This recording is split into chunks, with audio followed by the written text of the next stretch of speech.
And we are finally live. Oh, man. Sorry. Thanks for guys sticking around, guys. Welcome to the Iron Lords podcast, episode number 37. And it's another glorious Sunday, and we are back at the round table on the Lord's Day.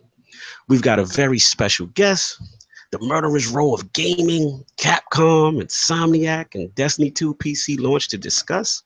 So we're going to get right into it. I want to introduce a Lord whose content I've been a huge fan of for some time. This Lord is one of the most positive beacons in our gaming community, and his passion is evident in everything he does. From his informative game reviews, epic top 10 lists, some of the most heartfelt gaming rants in the industry, and of course, that amazing Sega game library.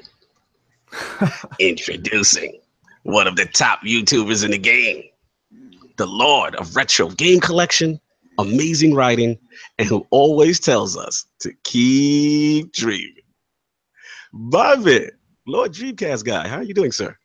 Man, awesome. Thank you so much for having me on. This has been super cool. Y'all have actually been hitting me up for a while, and I'm so bad about it. I get busy and then I forget, but y'all just kept telling me to come on the show, and I've been a fan of the show, so I'm happy to be here. Thank you so much for having me. So glad to have you. We're huge fans of you, man, and your energy. And like I said, we consider you a Lord at what you do.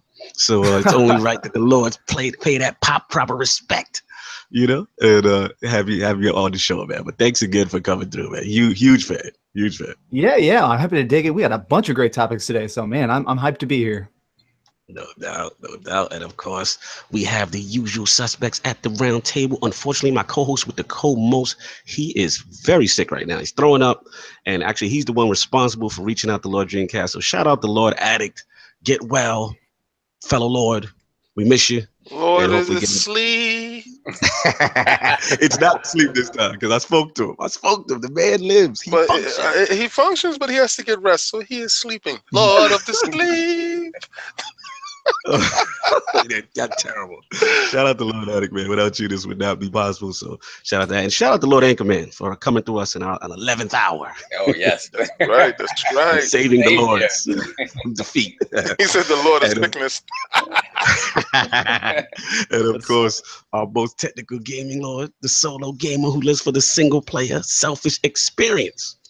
Online Switch profile this week. Oh, yes. Lord Simon, how you doing, sir? Doing fantastic, man. Excited, man. Friday was a good day for gaming. Another little over a week. Got the X coming in. So, yeah, man, just good times. Good times all around. Absolutely. I see you've been playing. I saw that profile. I was very happy on my heart. 150 moons in. Wow. We're going to talk about that. Definitely. And of course, the excess gamer. Ooh. The Lord of Combat Sports was a man of his convictions and demands nothing less than the premium experience. Ooh. Beloved Lord King, how are we doing, sir? We're doing fantastic. Hey, guys, I know I don't need to tell you, our guys across the pond was popping last night in combat sports. Also, we have the UFC bang 'em up, bang 'em out. Let's get down to boxing real quick. And, because that's the senior guy in the room. Then we get over to the UFC. Boxing, we had Anthony Joshua in the main event versus Takam. Takam was a late sub-in for a boxer that he was fighting, which was his mandatory. It was an overmatched fight. Again, Anthony Joshua, I would like for you to step up and fight somebody noteworthy. Please stop fighting these tomato cans. Then you had Dylan White fighting another tomato can. Eddie Hearn. You're tearing up boxing. You are the smuck that is the guck that is messing it all up. And over to UFC. Listen, I'm high on Bronson. All right, I'm just gonna give you the headline card. I'm high on Bronson, and I was high on Bronson going in versus Machida. I thought that he gave Anderson Silva too much respect in his last fight, and to me he won, but he didn't get the decision because listen, he wasn't the name. Gotcha. But in this fight, he went head up with Machida. There was no doubt in this fight. Yeah, we saw that.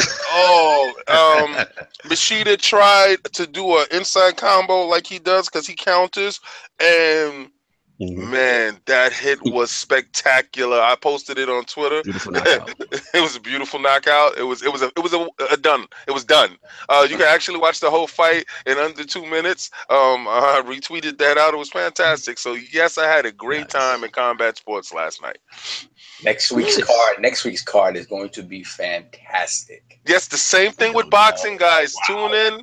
We have, listen, UFC and boxing is going head up every other night, and this has been one of the best years that we've ever had in combat sports. It's been fantastic. I love the ride. Listen, I would like to give a shout out to Plantronics for hooking up every last member of the Tick Network, I believe, the whole network, but I know all the Iron Lords got the headsets. They're beautiful. They work fantastic, as you can hear. Shout out to Plantronics. Shout out to Plantronic Rigs. I sound fantastic. Dolby Atmos is beautiful. Look at you bougie with Dolby Atmos. Oh, yes. But none of this would be possible without Lord Cognito's diligent work and effort in pushing forward and getting sponsors and doing this. So I really appreciate you. Thank you so much. These headsets are fantastic, and every time I put them on, I'm gonna think of you, bro. Much appreciated, Lord King. That's why you are our resident Lord and the Lord of Combat Sports. Glad everyone's enjoyed it. And of course, we have family back at the round table. Yes. One of the original Iron Lords who helped build the ILP from the very beginning, and our resident PC / Mr. Bullets Brain himself, my man, Lord Swat. How are we doing, sir? Doing well. Good to be back. Happy to be here. Looking forward to get some talks, and we got some great topics. I can't wait. Chomping at the bit. Yeah, let's do it, man. Don't forget, he's the whatchamacallit. He's the t-shirt designer. He's our resident model. Yes, he's the resident. That handsome gentleman on the Iron Lord Podcast Twitter, stunting those beautiful Iron Lord Podcast shirts. Please reach out to us. He's a designer and the model. Yes, and of course, it's Lord Cognito here, spreading that gaming realness on the ILP. Not telling you what you want to hear, but what you need to hear. So before we get into what the Lords are playing, I want to start with Lord Dreamcast, his video game system history, including his amazing passion for Sega games, of course, his channel, and that keep dreaming movement. So Lord Dreamcast, let's start from the beginning. Like, we know you as Lord Dreamcast, but was that the first system that you had? Like, what was your first video game system?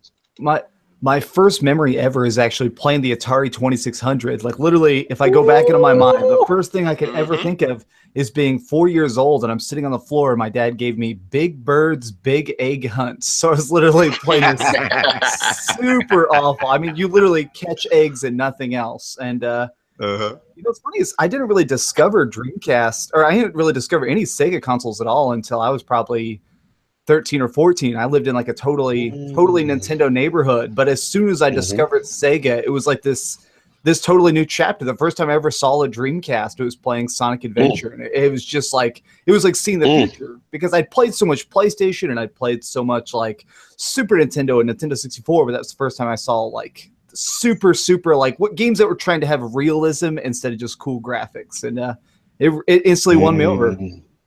Nice. Now let me back you up a little bit, because you did say like the Atari, right?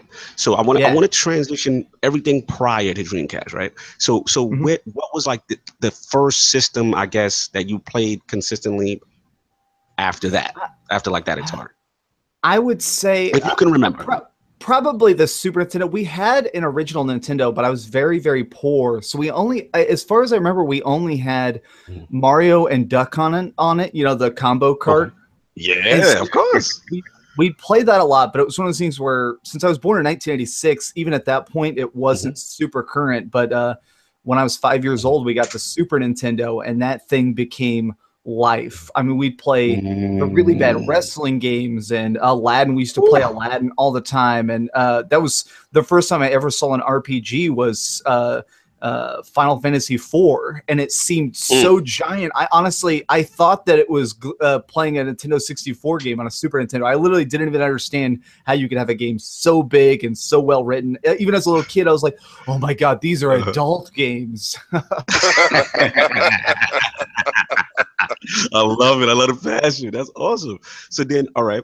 Again, prior to that, now did you have? Because a lot of the lords here are Sega kids. So I'm just quite like, did you have any Sega systems prior to that? No, was it just strictly into? Wow, that's an interesting transition. Yeah. So, and what kind of got me on the whole thing is since we were so poor, I'd only buy consoles basically after they were canceled, and my mom ended up buying me a Dreamcast in 2002. So long after it failed. But it was this interesting little toy, and one day I was at a party in high school, and I had the Game Boy Advance SP had just come out, and I had the Game Boy Advance SP, and I was playing at this party because I'm a total loser. And this guy walked up to me. You're a gamer, sir. You're a gamer. Exactly. And this guy walked up to me and said, "Hey, man, like I've really been wanting a Game Boy Advance SP. Like I'll trade you for that, even though you just got it. I'll give you 100 Dreamcast games." And I was like, "What?" Wow. And he's like, "Yeah, do you have a Dreamcast, right?" I was like, "Yeah, but I don't really use it." And so he literally went out to his car and he came back with 100 Dreamcast games, and I just wow. there. And so I spent the next couple of years just playing through hundreds of Dreamcast games. And so at that point, they were in stores for like $2 each. So I just basically became dedicated to collecting every Dreamcast game and beating every Dreamcast game. And it was a 10-year journey, but I did it. You've met the Lord of Games. He actually chose you. He did. Weird. It's kind of weird that you say it. He comes up to you, he sees what you have, and he says, "I have a trunk full of better." Like, who? Like a trunk full of better. That's our dream. That's a wet dream. That like me sitting inside at a party, I'm playing something in my hand, and somebody comes and says, "I got 100 games inside the car for you." For that, wow. Take it now. Listen, that's like destiny. That was like his. It was meant to be for long. That man put you on your path. He put you on your path. Yes. So I actually ran into that guy just a couple weeks ago, like after not talking to him for like 12 years. And I told him, I was like, "Dude, I actually do this big YouTube thing and I call myself Dreamcast Guy. You put that love of Dreamcast." And he was just like, nice. "Yeah, bro." He's like, "It's no big deal. It's no big deal." I'm like, "No, it's a big deal for me, man." The Lord of Games. That is hot. Oh, cool. All right, so now we fast forward to that Dreamcast. And you got those 100 games, you got all that. So what were your like standouts? Because the Dreamcast, I know for the Lord, a lot of us, it's near and dear to our hearts too. You know, we really love that system. Yeah. You know, just the design of it, everything about it in those launch games. So what were the games that really stood out for Lord Dreamcast? I think early on, one of the first games that just like melted my brain was Phantasy Star Online. Just like it was so gorgeous for the time, like just crazy beautiful. And there was a trick in that game where if you plugged a separate controller into slot 4 on the Dreamcast, it would actually be like a camera. You could actually tilt it around and look around the environment more freely. And so I used to just like literally clear out an entire dungeon and then just walk around and like look at the details on the walls and stuff. Just it felt like, it felt like the first MMO. It felt like the first giant online built game, and it just melted my brain that was possible. Shout out to Lord Kaibatsu in the chat. He's like, "Well, Phantasy Star Online was a trailblazer. It was what it did." Yeah, absolutely. Well, and just having a game that it had an auto translate feature and stuff, so you could actually go online and play with people from Japan, and it would translate it to really bad gobbledygook. But it was so cool. You go online and and it was also one of the first times I ever got in arguments with people online because people would steal loot. People like you'd have a giant boss fight and it would just spew out like a bunch of like really expensive guns, and people would just run up and start hammering A and grabbing all the guns. And so you could like, hey, like typing out. I was so bad at typing. I used to type like, "Hey, dickhole, that is my." How dare they take Lord Dreamcast loot after he worked hard? That is pretty awesome. All right, cool, man. Yeah. I know. What about? Let me ask you this, because I know for me, Shenmue was really near and dear to my heart. Did you play any Shenmue at all? Did you get into it? Yes, so I played Shenmue 1, and then I actually, I'm such a hardcore Dreamcast collector, I imported the European version of Dreamcast 2. So I got to actually play the original version of it on all 4 discs, and wow, it's just such an experience, and it was so weird. So I ended up beating Shenmue 1 and 2 back to back within like a couple month period, and since it is such a cliffhanger ending, I remember the second Shenmue 2 ended, I actually sat down and I hand wrote a letter to Sega in Japan asking them to make a Shenmue 3. I think this was probably Salute this man. Salute this man. Yeah, like I said, it's funny you said it because for us, like Lord King will tell you, like I remember when he brought Shenmue over to my house for the first time, and like we dimmed the lights. And it was like this cinematic, and we were already martial arts fans as it was. It was like the first game graphically that had like that Virtual Fighters engine, 3D. Yeah. It looked amazing, and it was just that whole cinematic between Ryo's Pop and Landy, and just to see the choreo. We were like blown away. Like that guy, you had to sleep, you had to get a job. Remember, like you had the part. There's a part where there was an arcade where it had literally emulations of classic Sega games like Outrun and Hang On and all that stuff. That game had so much hidden stuff as well that you have to like basically buy the strategy. When you buy the strategy guide, the official strategy guide had a sealed part at the back that said, "Warning: if you break this, you're going to discover all the secrets of the game." And you'd open it up, and it told you that you could go down to the store, and there was actually like there was all this candy and stuff you could buy, and there was a particular candy all the way at the end that had a red box, and it said "lottery candy." And like every 15th piece, you'd win a prize, and the most rare prize was actually Sega Saturn games. You could go back to the house, get a Sega Saturn out of Ryu's room. It's like in his living room. You actually hook it up, but you can only keep it hooked up if you have Sega Saturn games. You actually put them in there, and it lets you play like a different version of Outrun and stuff. Yes, wow, I never knew this. I know. It emulated the Saturn? Wow. Yeah, yes. And it was one of those things where it was so crazy to be like, how the hell? Like, man, it was just crazy. It was crazy. Wow. See, I love get some new information every day. This is great, man. So going to the Saturn thing really quickly, since is Saturn a thing that you have an affinity for, a love for, or is it? Now, but I only discovered that in 2013. I finally decided to start collecting for it because at that point I had every Dreamcast game. I had about 100 Sega Genesis games. Some Master System stuff, and I have about 20 32X games. And so I was like, oh, well, there's this other disc-based system that I've literally never played. I'd never even seen a Sega Saturn in my life until I bought one. And so the first time I ever stumbled on one, this guy was selling it at like a crappy flea market. And he was like, all right, I'm missing the wires, but it's this and 10 loose copies of Frankenstein, like for the Sega Saturn. He's like, do you want it for $50? And I was like, yeah, sure. So now I have a bunch of loose, like really bad loose Sega Saturn games, but I actually have I think I've got about 25 Sega Saturn games now. Some of the rare ones I've got like a stall and stuff.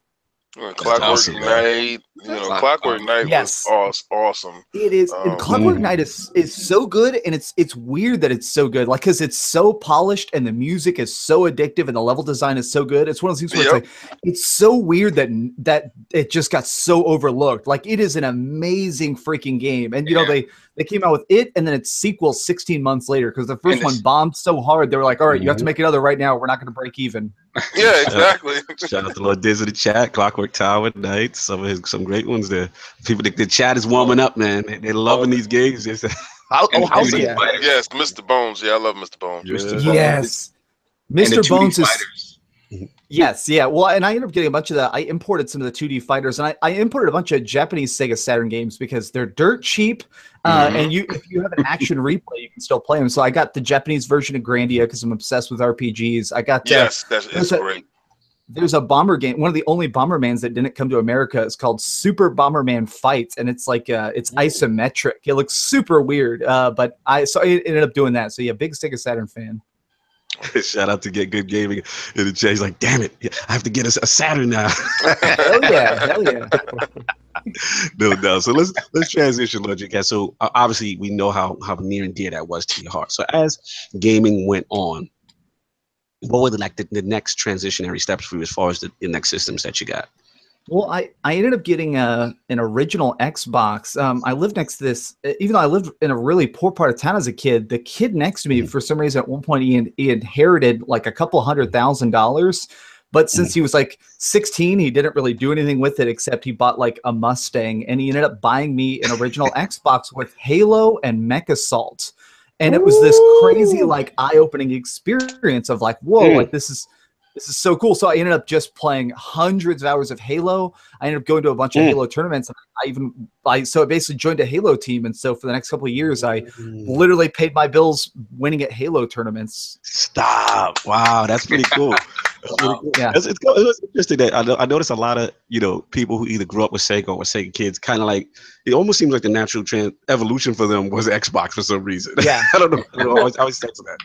I ended up researching, and I found out that a lot of the team basically, since Microsoft was really heavy into the development of the Xbox but hadn't finalized any of the designs, as soon as Sega went under, apparently they literally just had poachers just walk in there and start being like, hi, who wants an application? Apply. So a lot of the people who designed the controller, who designed the idea of VMUs, a lot of those people came over. And that's why I think Xbox managed to fix a lot of the problems the Dreamcast had. They're like, okay, it has to have a DVD player. It has to have a cable modem built in. It needs a built-in hard drive right away. Like, they definitely were like, okay, let's skip the small pitfalls the Dreamcast had so we don't make the same mistake twice.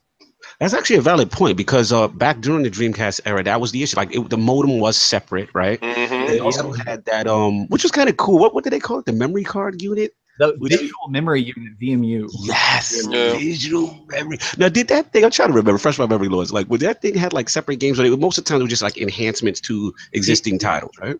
Yeah, he was able to download. I liked it for Sega Adventure, Sonic Adventure, because you were able to take your little guys with you and raise them in your pockets like a Tamagotchi. So it was their version, because Tamagotchi was blowing up so big, and they said if we can get something like that on the go and have a visual unit in the front, which I thought Microsoft was going to try to do when they put the the X in the middle. It was gigantic on the old Duke controller, which they're doing actually now. But I love the VMU for the fact that it popped out, and when I went to your house, I put my VMU in your controller, my control schemes, and everything was there. Retained settings. Yeah, I forgot about Dreamcast is so ahead of his time, man. Way ahead of his time. Yeah. Hell yeah. Well, it was the best. It had so many cross-platform games, and the best version would be on Dreamcast. Like, I'm obsessed with Resident Evil, and I always had to play everything on the Dreamcast, because when you looked at your controller, it'd say the amount of bullets you had left in your clip. There was no, like in those early games, the only way to see that was to pause it. So only on the Dreamcast could I see, okay, I got 3 more shots before I'm going to have to reload, so I got to run. Absolutely. Saab had memories with that stuff too, man. Oh, the heartstrings, the feels, man. Shout out to Peter Moore, man. I mean, they were so aggressive during that time, and I felt that was supposed to be the one. Like, this was supposed to be the one for them, as a Sega kid. So that's cool, man. So moving on. So then, like I said, you got on the Xbox, you got that going and stuff like that. And now, obviously, the Xbox, the original Xbox success wasn't as long lasting. So, we had the PlayStation come up next. Did you then transition to that? Like, what was the next evolution for you? I got a PlayStation 2 late in the console generation just for the RPGs. I had a weird thing where I ended up buying Final Fantasy X 4 separate times because I kept having PlayStation 2s broken. There was a time where I finally saved up and I bought it, and then someone broke into my house and stole it when I was about halfway through the game. So I just basically quit at a certain point where it's like, okay, look, like the gaming lords do not want me to have the lords, it's not meant to be.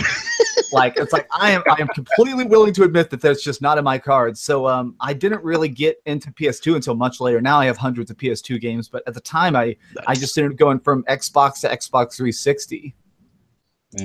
Got you. Okay. I had a lot of issues with PS2 as well. I know. A lot of people did say that sometimes. So pretty much now, just real quick, ranking, like obviously we know Dreamcast is up there. Look, I was going to ask you, what overall was your second favorite system? I'd probably put the PS4 really near the top. I know that sounds crazy because it's currently going on, but we're just in an age now of like such an indie revolution. It's cool that I own 202 PS4 games, which sounds crazy, but so much that are like, I love twin stick shooters. I love puzzle games. I love really big open world stuff. I've gotten into racing games as I've gotten older, and all of that is incredibly awesome in 50 different flavors on my PlayStation 4. That's something I've never seen before. Oh, nice.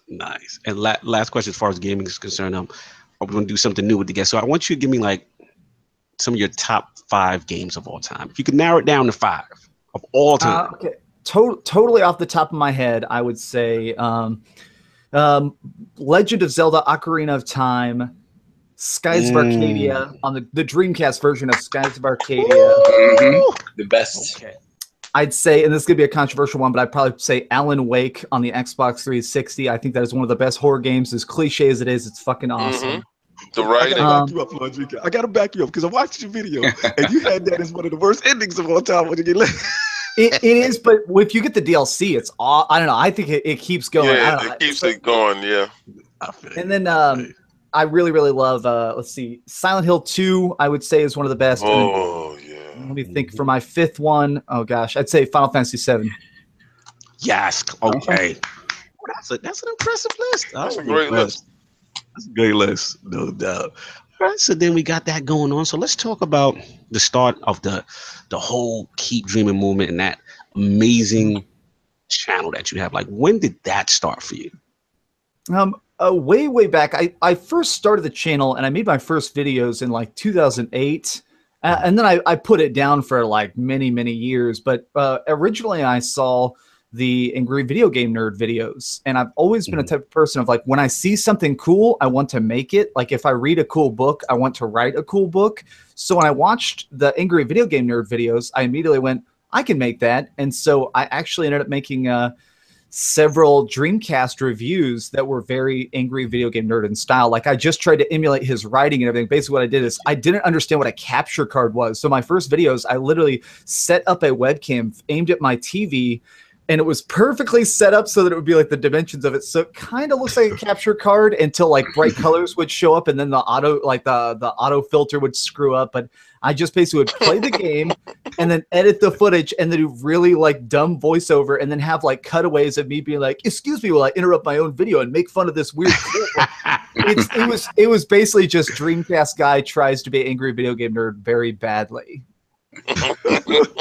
Nice. And then as you progressed, what made you like stick with it and continue on? Well, I put it down for a long time because I ended up just losing my job and roaming for about 5 years. And then I picked it back up in 2013. I just randomly started watching a bunch of YouTube videos and I saw just rant videos. It was the first time I'd ever seen somebody just sit down in front of a collection and talk for like 10 minutes. And it was so interesting, but more than that, it was so simple. It was the first time it just like smacked me in the face of like, oh, it's just whatever. Like anybody can be a YouTuber. That's the best part of this website is literally like just sit down on camera. And if you have something fun to say with more passion than your rivals, you will get views. And so I just started doing rants and then I started experimenting because I've always liked writing. So I experimented with like writing reviews and it just snowballed over the course of the last couple of years. Nice. Now, next question I always want to know this is how did they keep dreaming the slogan? When did you start it? What influenced that? It's my first video ever, all the way at the beginning. I just needed a catchphrase. I literally didn't have any idea. What's funny is the first mean comment I ever got in 2008 is for some reason in my first video, I'm wearing a fedora because I thought that was so cool. And the lighting is really bad. And so the scarring on my face looked even worse. And I went, keep dreaming. And the first mean comment I ever get said, I bet you want to keep dreaming, you Freddy Krueger looking motherfucker. Wow. He went in. Wow. He went in. Oh, man. The savages of the internet. Savages. I was like, all right, I deserve that. That's a good one. Better lighting. I got you, bro. No doubt. One thing we respect is everybody loves you. It's just that positive energy you have. And, you know, everything just rubs off your skin. And you're just a cool channel to watch. I came across, again, shout out to Lord Attic. You know, he couldn't make it. He's hurting that he couldn't be here for this because he's also a fan of yours. And he introduced me, you know, overall to your channel. But I was just like going through your vids and I'm like, I love this guy. This guy's hilarious, man. He's just great energy. You know, shout out to Lord Megatron. You got people in the chat right now who's saying they just coming across your channel. He just subscribed to you. Super thumbs up. And we love what you're doing out here, man. So that's cool, man. Nice. It's really my pleasure. It's so fun. Like that's the craziest thing of all. Like obviously, since this is my job, there are some times where I'm up to like 3 a.m. editing and I'm tired. But for the most part, it is just so damn fun. Like it's like one of the things. My job very much is talking about video games. I've just been playing Mario Odyssey all weekend, and I'm writing a script about Mario Odyssey, and it's just like, man, this is what pays my freaking bills. Like I'm such a freaking lucky dude. How cool is that? And your mentality, it all comes across. You know, again, we appreciate you, man. So we're gonna get into what the Lords are playing this week. Obviously, it's a big gaming week. So we'll start off with Lord Dreamcast. I know you said Odyssey. Anything else you touch this week? Yeah, I beat Wolfenstein 2 because I got Wolfenstein 2 a couple days early, and holy gosh, Wolfenstein is a freaking masterpiece. It is so freaking good. Okay. Can't wait. We're gonna get into that more one of the segments. That's cool. I'm glad you're saying that because it's giving my confidence for the game. That's awesome. Lord Saw, what have you been playing this week? Just Mario. I've had Mario since Wednesday, and I've just been going in. Who did that? Mr. Lee? Mr. Lee did that? Who? I don't know who you're talking about, man. I don't know that person. Talk about I don't know that legal person. situations. I don't know that person.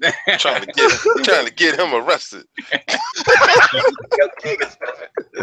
So that's about it. I mean, it was difficult not to hop in on Wolfenstein and Assassin's Creed. You know, get that itch. You go on to the. Trust me, it's hard. It's hard, man.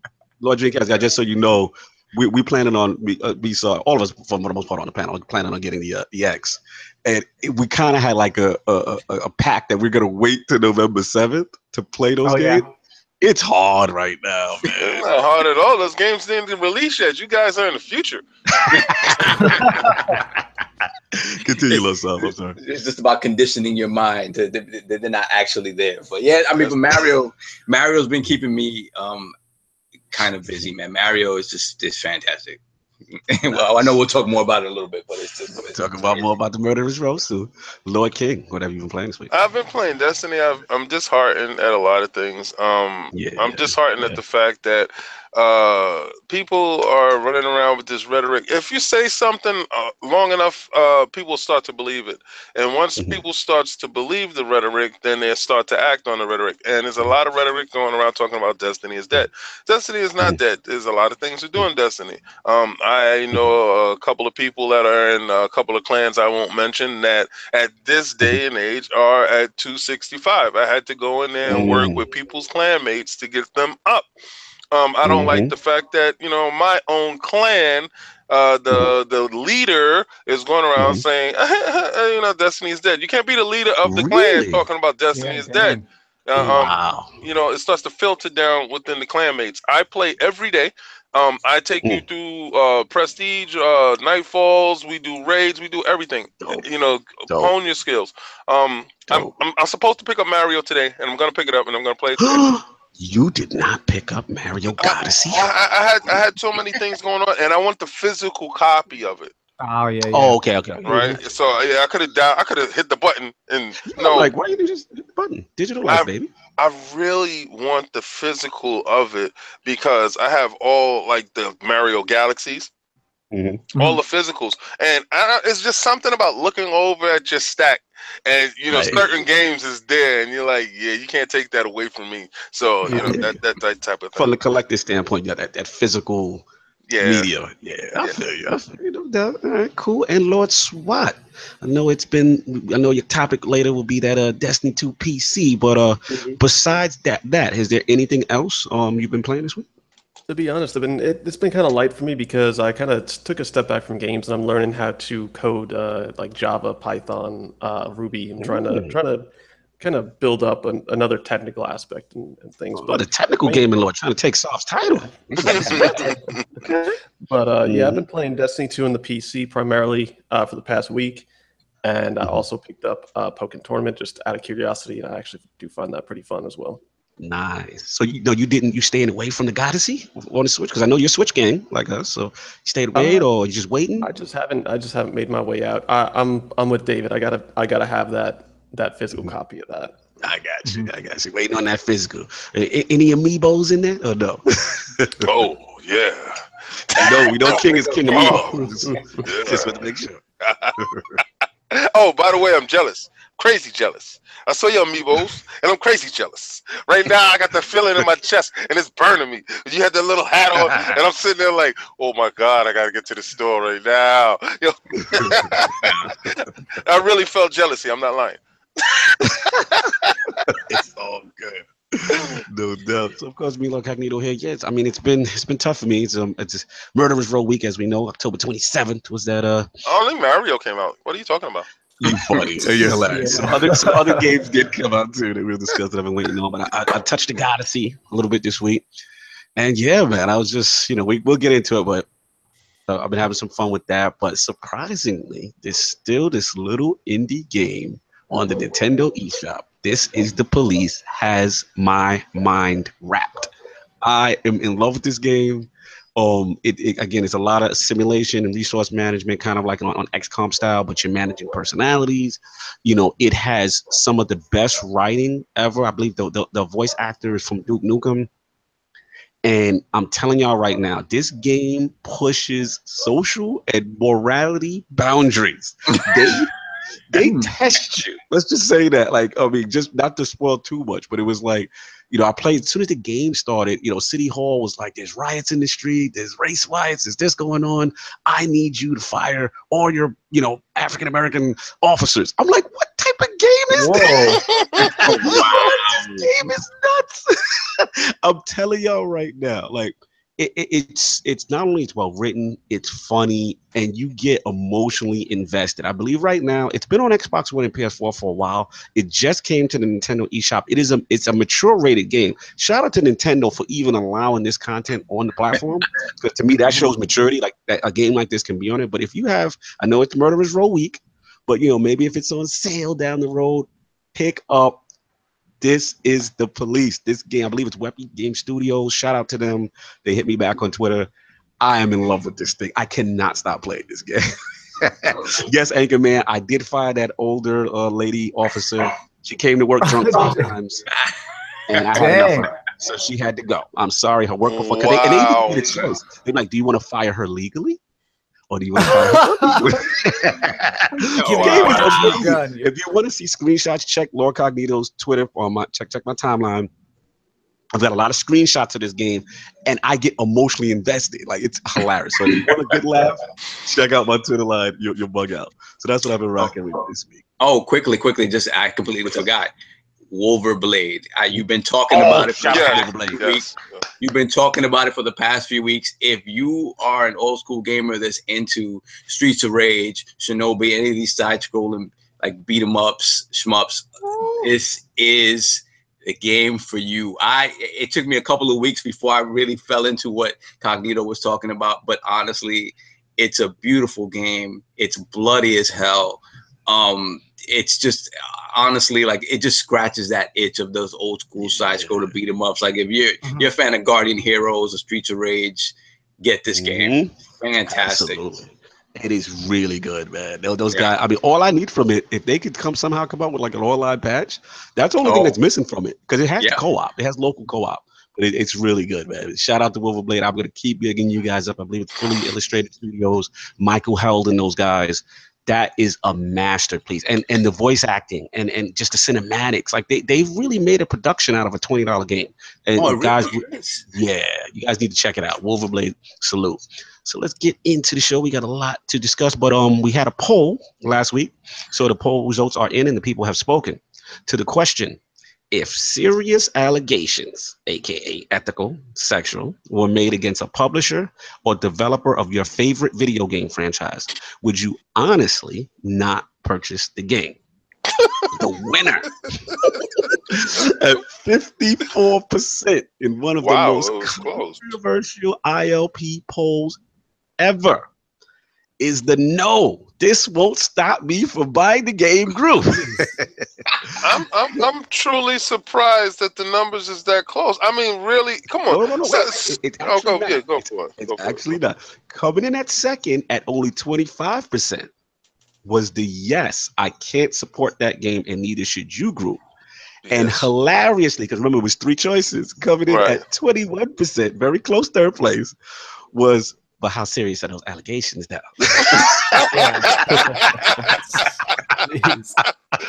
So thanks to all who participated in the poll. I want to bring it to the round table. What do the Lords think about this? Let's start with Lord DreamcastGuy. Yeah,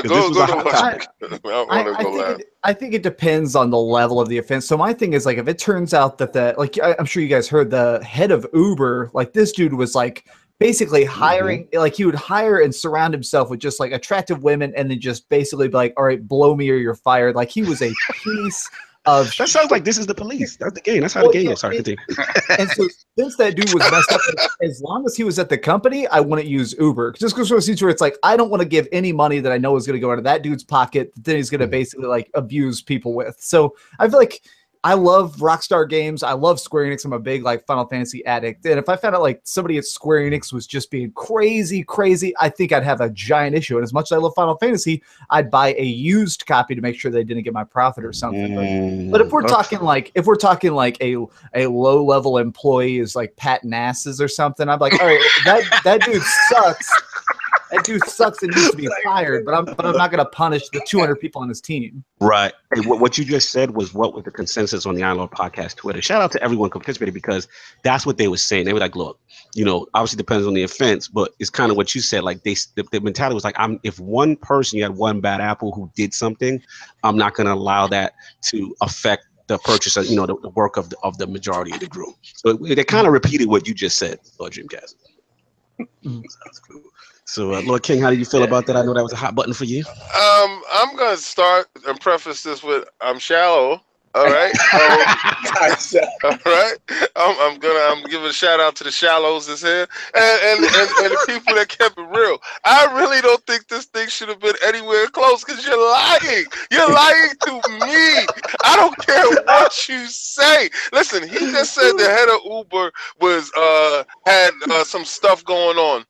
And you know what I said to myself with that header Uber, you got that stuff going on, that's nice for you. That doesn't have anything to do with the Uber drivers that's picking me up right now. I'm so sorry. I mean, listen, you could be they're calling you the Lord of Shallow. That's right. Yo, listen, you could be the face of the company. That's your business. There's other employees that have absolutely nothing to do with that. Tom has to pay his mortgage. And trust me, Tom, I got you. I'm buying that game. 100%. I don't care that he was doing organ swiping and selling organs on the black market. I really don't care about that part of it. I'm picking up Mario Sunshine. I'm doing what I gotta do. Lord Dreamcast, you see what we deal with? I mean, it's the absolute facts. Listen, he said, he gave me another avenue too. I didn't even know it was that option I could buy it used. I stand right there and wait for somebody to bring the copy in if I want to stand on my moral soapbox. But trust me, I'm not. I'm buying that copy brand new. Shout out to Lord Shallow, aka Lord King. I'm a gamer. We got a new poll cooking up at ILP Twitter at the end, so make sure you stay tuned for that. So we're gonna get into these topics, y'all.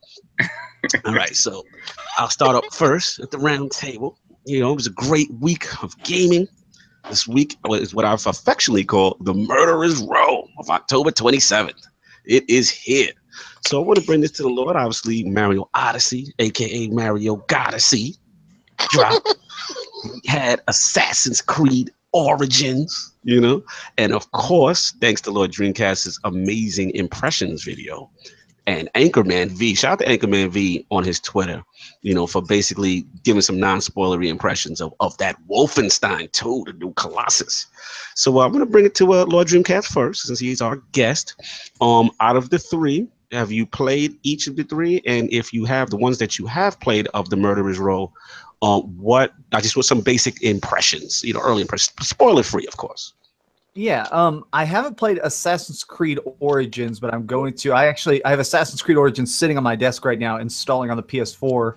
I have beaten both Mario Odyssey and Wolfenstein, and they're both really good. I guess I want to start with Mario Odyssey and say it's incredibly surprising. Like, it seems like it may have been done by a different team. There's so many subtle touches that are so different. Like they'll show Bowser, and Bowser will get hit in the face with a shell, and it'll zoom in on his hand, and his hand will twitch. There's a lot of subtle animation differences. The world structure is different. Mario even runs at a different speed than what we're used to. So I liked just being so caught off guard by Mario again. It really feels like the first time you picked up Mario 64. What the hell is this? What are these worlds? What is this new Cappy ability? So I have to say, gameplay is revolutionized in all the ways I didn't know I wanted. Nice. Nice. Now, what about now I know you did your Wolfenstein. Let's go right into that. Now, you've been raving. Hell yeah. Is it worth the price of admission for anybody that was on the fence, or a guy like me who never really played the Wolfenstein games like that? Talk 100%. I will put my reputation on the line that this game is going to be remembered. I think as much as it's as good or nearly as good as something like BioShock. It's one of those games that tells you a story you didn't see coming. It really goes into the backstory of a guy who's willing to die fighting Nazis. Like, not that BJ Blazkowicz dies, but they really go into his past and show sections of his childhood and tell why he wanted to join in the fight for America against the Nazis, even though at this point Nazis are walking around in giant robots and shooting lasers. He was willing to pick up a crappy little pistol and fight just because some people would rather die doing something good than be happy doing something bad, you know? So good.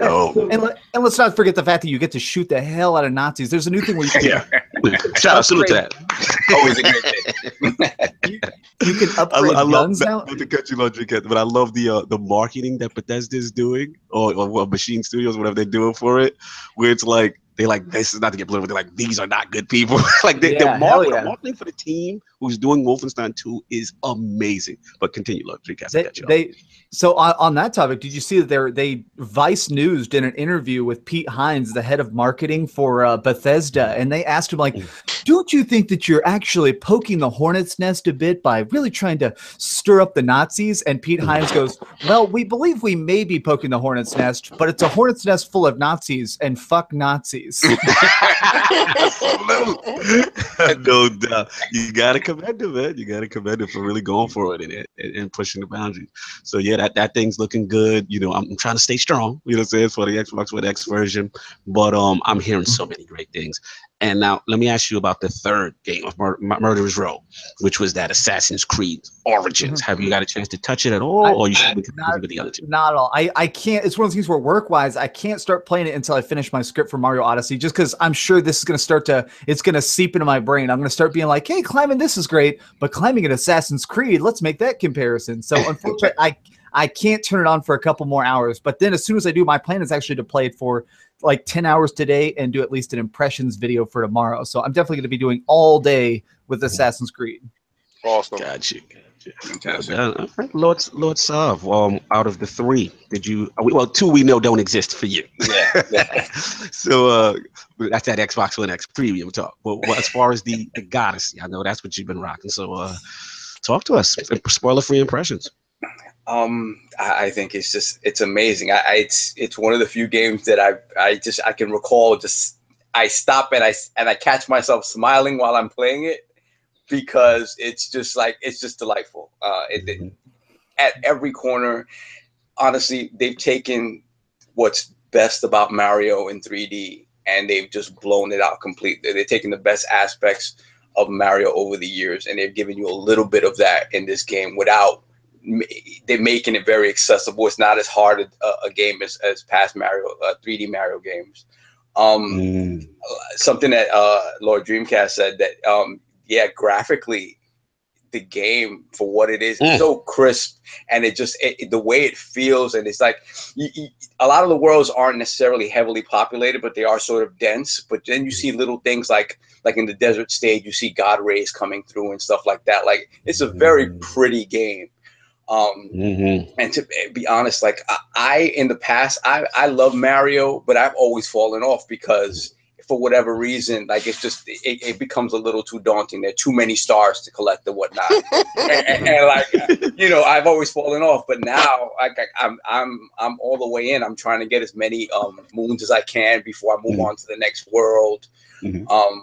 Honestly, yeah, man, like as of right now, and I'm a big Wolfenstein head and I'm a big Assassin's Creed head, it's right up there 1 and 2 for the year for me, between that and Zelda, between that and Zelda. And I might give the edge to Zelda overall because that's more my type of game. And the feeling I got from playing Zelda, to me, Zelda moved things in a different direction that I completely expected. I'm so glad you're saying this. But Mario is, you gotta remember, Mario invented the wheel when it comes to platforming in 2D and 3D. So to me, Odyssey is a continued refinement of that wheel. Like they're just right. They're just continuing to improve the formula that they perfected. Honestly, no one's ever touched them. So, but it's fantastic. There's no losers here. No doubt. So we always bend the knee to Mario for paving the way for us. No doubt. So, Lord King, I know you 2 games of the Murderer's Row don't exist for you as well. I know you're waiting on Mario. So my question to you is, out of the 3 Murderer's Row, what's the game you're most excited to play first? Like, it's based on what you've seen. Assassin's Creed, like, when I played it at E3, and shout out to FanFest, Microsoft, you're the greatest. Lord Phil. Salute. You're the man, baby. I told our Lord and Savior, Xbox only begotten Son. Did you see he retweeted my joint and he liked my comment? Yeah, Phil, we here with you, baby. The vision is almost here. We're about to realize what your vision truly is. Assassin's Creed looks like the culmination of all their hard work. And this is, I know it's not over film, but it seems like this is their end game. This is what they were building to. And the combat system, from what I touched, was fantastic. The graphics, we already know it was top notch. The scrambling, the moving, the interactions with the NPCs in the city, it looked beautiful. I didn't get a chance to hear it. I didn't get a chance to hear the fidelity.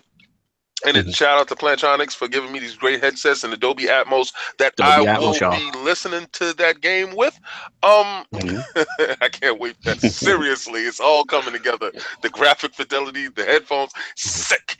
I can't wait. But as far as Mario goes, which I'll be picking up today and I'm going to play today because those other games come out in the future, and you guys are futurists. You're fantastic to the Tony Starks in you who play these games. I wish I lived in a future portal. I don't. No doubt. No. Okay, look, I got to ask you a question. Did you finish that? Yeah, but I look forward to Mario, and just like Lord Sovereign said, it's not a reinventing of the wheel, it's a refinement of the wheel. They just gave you tires on this little buggy wheel that they've been building, and no one has been able to touch them. Like he said, they are the pioneers in 2D platforming, which was phenomenal. Can't touch them there. People are still doing speed runs in regular Mario. Come on, look at that. It's crazy, right? Now, to this day. Trying to beat the high score. It's crazy. And then, like, from Sunshine to Galaxy to Odyssey, they are doing their thing. And I wish they can get some of that magic on a Sonic. I really wish they can sprinkle that on the Sonic, because we got the 2D Sonic down pat. This 2D Sonic that just came out is beautiful. Yeah, it's a love letter to us. Yes. Could we get some love in the 3D area? Because I'm scared to buy this what is it, Squadron Supreme Sonic that's going to come out. Yeah, Sonic. Yeah, Lord Dreamcast had a video. He had to talk to us about that Sonic Forces real quick. Yeah, real quick. Please. Yeah. Oh man. So if you make a Japanese Switch account, you can actually download a demo, and it is the worst demo I've ever played in my life. It's a minute long. It's like a minute long. You have access to 3 different levels: a 3D level, a 2D level, and a boss level. But you can only play each level for 60 seconds. So the second you start playing, this timer boost. And what sucks is, like, the levels are really not well designed. They're very clunky. There's lots of, like, little tiny lips. You'll be running along at 200 miles an hour, like, yeah, this is true Sonic speed, and you just touch like a bush, dead stop. Instantly, like, oh, okay, cool. And so you have to get your speed up again. And so that timer just kills you, man. And so it's like, even without the timer in the full game, it looks really bad. Like, I played that demo for an hour. I tried each demo like several times, trying to like it, and man, I ended up. I got my roommate to play it. He like came in my office. I was like, "Oh man, check this out!" And he played it, and he like literally stone faced plays the 60 seconds, and he's like, "All right, why did you even install this? It's not even a game." Wow. Wow. So do you see my pain, right? That's my pain. I see. Yeah, I'm a Sega guy. I feel you, man. I heard about that demo. It's not good. Real quick, Lord King, before I move on to SWAT. I wanted to know what are your feelings on Wolfenstein? I haven't heard you talk about it. So that's a purchase. No, I play it. I played it on 1 and 2. I have all the DLC. Oh, by the way, the DLC for Zelda sucks. So you're not gonna get Game of the Year from me if your DLC sucks. All right. But they make an announcement that the new DLC is coming. Not the Master Sword one, but apparently some other. It better be something that don't suck. Oh my god. Dang, the gauntlet is down. No, but listen, the game is fantastic, right? But the only way I can take a shot at the game is them, adding some aftermath stuff to it. That's it. I mean, everybody says great stuff about it, so I love the game. Speaking of that, do you guys think we're gonna get some DLC for Mario? Yeah. Being that they've already, I can see it coming. Like, why not? I'll take more levels. I have a feeling, because I actually found like a Mario 64 painting at the bottom of one level, like in one of the water levels, and I went through it and it took me to another world. So I have a feeling that they're going to do something where there's going to be like a Mario 64 style DLC level. I have a feeling that they have so much of the pieces of these other games. I think that they could straight up be like, all right, this is the Mario Galaxy DLC level. And people like me would be like, hello, here's my wallet, throwing it. There you go. Oh, absolutely. I mean, such a financial opportunity for them to do something like that. To me, it'd be silly. And to your point earlier, Lord Dreamcast, when you were saying about the way it feels, I heard that Miyamoto didn't do this one. That it was another person as far as on the development aspect with it in conjunction with them that actually had more of a hands-on approach, because we're getting different little nuances and stuff that I've really never seen. In Mario. The biggest thing is, man, the whole Cappy thing, taking over enemies. Like, holy hell! Like the fact that there's basically like 2 main enemies on each world, basically you can take over, and man, that just blew my mind. Like, as crazy as this, one of my favorite ones is there's this thing that looks like it's like a centipede type dude. He's like a big yellow, like cartoonish, like caterpillar. And when you take him over, you stretch out like an accordion, and you can actually stretch out over cliffs. So you're not having to basically extend. You're walking along like cliff faces and over like lava gaps and stuff, like crazy jumps that Mario could never make. And every time he extends, it actually makes an accordion noise. So it's like, it's just like it's so funny and it's so cute and it's so different than what I was expecting. It's just like, holy shit! Like, this is the game I didn't know I freaking wanted. Wow. Facts. I mean, again, to your point, I'll jump in real quick. When I got just the beginning, like when I got a control of the dinosaur, and like they put that funny, epic music when you have them, it makes you want to destroy stuff. It makes you like, I got so amped to like control that dinosaur. It's kind of funny. But I want to move it over to Lord Swat right quick. Obviously he's been doing his Destiny 2 thing. He's got his topic with that. But out of the 3 Murderers Row, which is the ones that have you the most excited? Well, right now, I have to say Wolfenstein 2 actually sounds really good from what Dreamcast was saying. It actually does sound like a lot of fun. But I think I'm going to be with Lord King and have to run out really quick after this and go pick up Mario Odyssey. Gotta do it. Gotta do it. The Odyssey. You gotta pick it up, man. It's so fun. No doubt. Yeah, man, for me, I'll just wrap this up real quick. All 3, man, look fantastic. I played, like I said, the Mario, and like to Lord Sovereign's point, just the feel. I mean, I think when I play that game, I can't stop smiling. It's weird. Like, the game just makes you laugh. It makes you smile. Just all the nostalgic feels of Mario. And just one thing that really impressed me was how graphically it looks. I played the majority initially in undocked mode, portable mode when I was at work. And then when I brought it home, it looked fantastic there. Just the reflections, the water going off your skin, all that stuff. And then like I brought it home and I seen the jump in docked, and I'm like, this game doesn't get enough credit for how graphically good it looks. It really looks good. And so I've been having fun with that.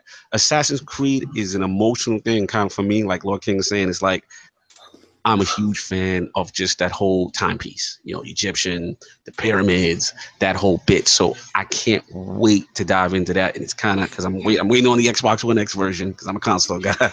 So I'm just trying to hold on to November 7th. But I was very tempted. It's sitting on my hard drive.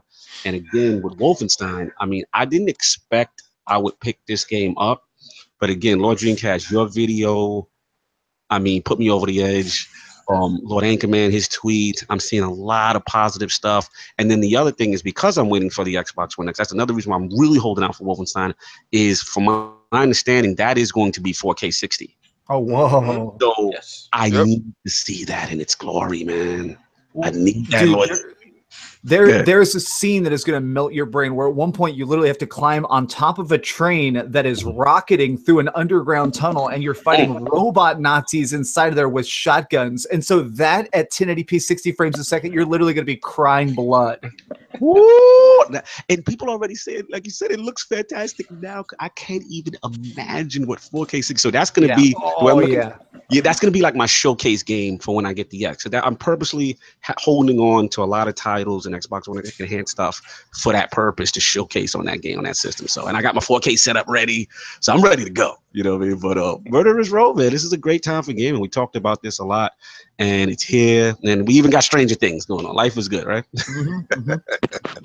No. So we're gonna move on to this next topic. I'm gonna get this over to Lord Sovereign. So we got some publisher issues. Insomniac, Capcom, what's going on out here, man? All right, yeah. So it's good that we have Dreamcast here, because it's something about Insomniac and Capcom that they traditionally have made games that have been a little on the quirky side, and to me that goes right in line with what Sega used to be, right? When you had a Sega console, when you had Sega games, there was you always had your arcade ports for and those were fantastic and perfect. But then they were always willing to take the risks on these smaller, quirky type of titles, and it was something that kind of identified Sega's identity to me, as being willing to do that. And these are two companies that have titles that sort of kind of can mesh into that sort of ideology. And so for me, going into the Insomniac stuff with Sunset Overdrive was an Xbox One exclusive that, by all accounts, didn't do as well as Microsoft had hoped it would do. A lot of people thought that it was a game that didn't necessarily mesh well with what Xbox is, and probably would have felt better on another system. I love the game. I know a lot of the lords picked it up at launch, if not afterwards. I know a lot of people played it once it came to Games with Gold. It's a very unique game that kind of harkens back to, again, a Sega game like Jet Set Radio or Jet Grind Radio. It goes back to that sort of stuff, the mobility. And it's just something that I felt was underappreciated on a platform that tends to get looked at as, the shooter platform or something like that. So my feeling is that they're shopping around for a publisher to get a sequel done, and Microsoft has been mum on it. And it's disappointing to me, because to me, I think this is a point where Microsoft needs to continue to differentiate their portfolio and kind of expand what it means to be a Microsoft game, you know what I mean, and kind of expand their identity. And the fact, we've gone into this in the past, how they're just not willing to take second chances on properties that didn't do as well as they had hoped. And I think it's a sad thing. I mean, it'd be great for it to go multi-plat and everybody get a chance to play this series. It'd be fantastic. But I think it's an opportunity missed for them if they don't hop into that. So that's one. And then we go into the Capcom thing, where there are rumors that they're in dire straits and that they're looking to be bought out. And this is huge if this is actually true, because I mean, it's not like we're looking at a THQ fire sale, which, they had some great properties, but it's not Capcom. When you say you're breaking up Capcom, everybody's eyes should open wide and be salivating at the mouth to pick up some of these properties. Check out Lord Dreamcast's video on Capcom too. A lot of feels there. Yeah, go ahead. So. So honestly, I mean, this is another opportunity, I think, for everybody, but especially Microsoft is sort of hurting for properties to sort of consider what would fit best on the Xbox platform. These guys have, again, some of the best over the years, and they have a lot of properties that haven't really been used lately. They have Mega Man. They have, I don't know how many different versions of Res Evil. Onimusha. There's something that people have been screaming to come back. So there's a lot of properties there that can be done justice. And talking about Dreamcast video and how there were certain games that, yeah, I think they've gone to the well a little too often with certain properties, and the ideas in them have become stagnated to the point where even the hardcore are kind of going away from them. You saw this with Street Fighter V, where they gave you a bare bones game, and the professional players stuck to it because, yeah, this is what they're going to play. But the casuals who loved it kind of like, where's the rest of the game? And when they gave you the rest of the game, the quality was so far below even what you expect from, you know, from a fighting game story mode that it kind of fell off. The same thing with Marvel vs. Capcom Infinite. Infinite, by all accounts, is a great game fighting wise. But the decision to go with the art style that they went with, the fact that they're not having these classic characters that people are so used to having in these games, at least at this point, not in the game, is something, again, that's kind of dropping people's interest in the game. Okay, I just want to jump in on that one part of the Infinite. I actually played it. If you look yesterday, I was on playing it last night. That's a Disney thing.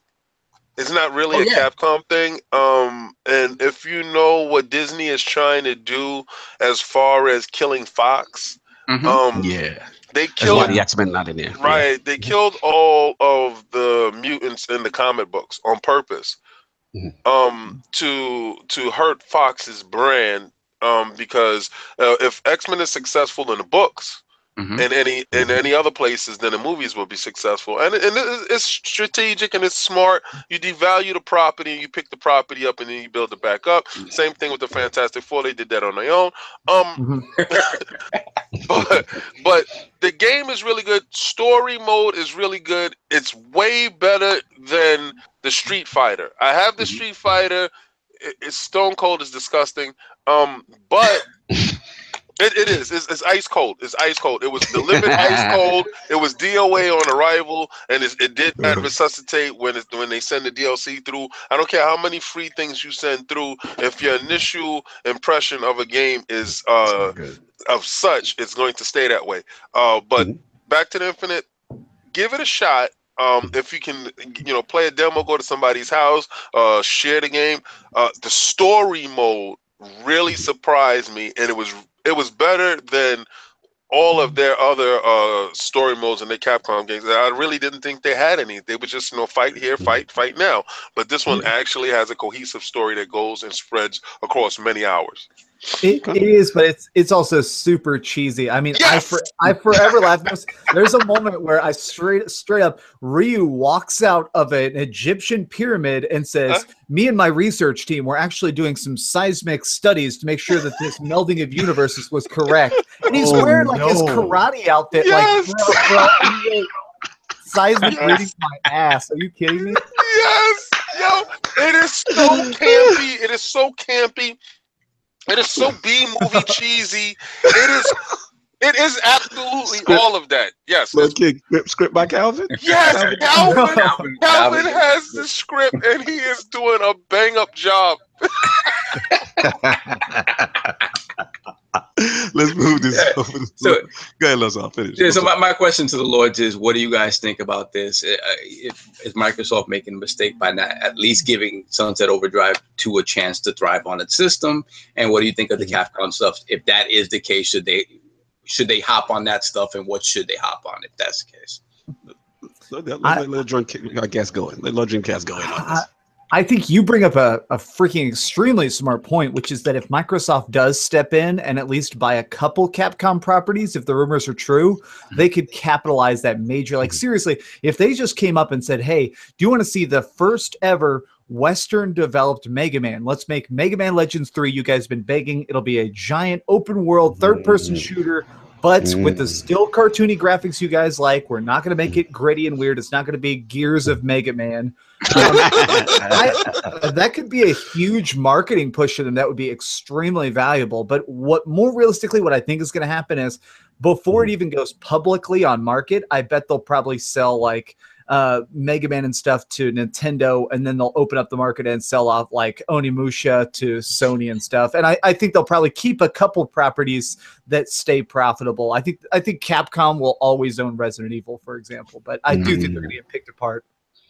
Yeah, Wow. yeah. Shout out to Love Megatron in the chat. He said, "Recall speaking with Ted Price at E3."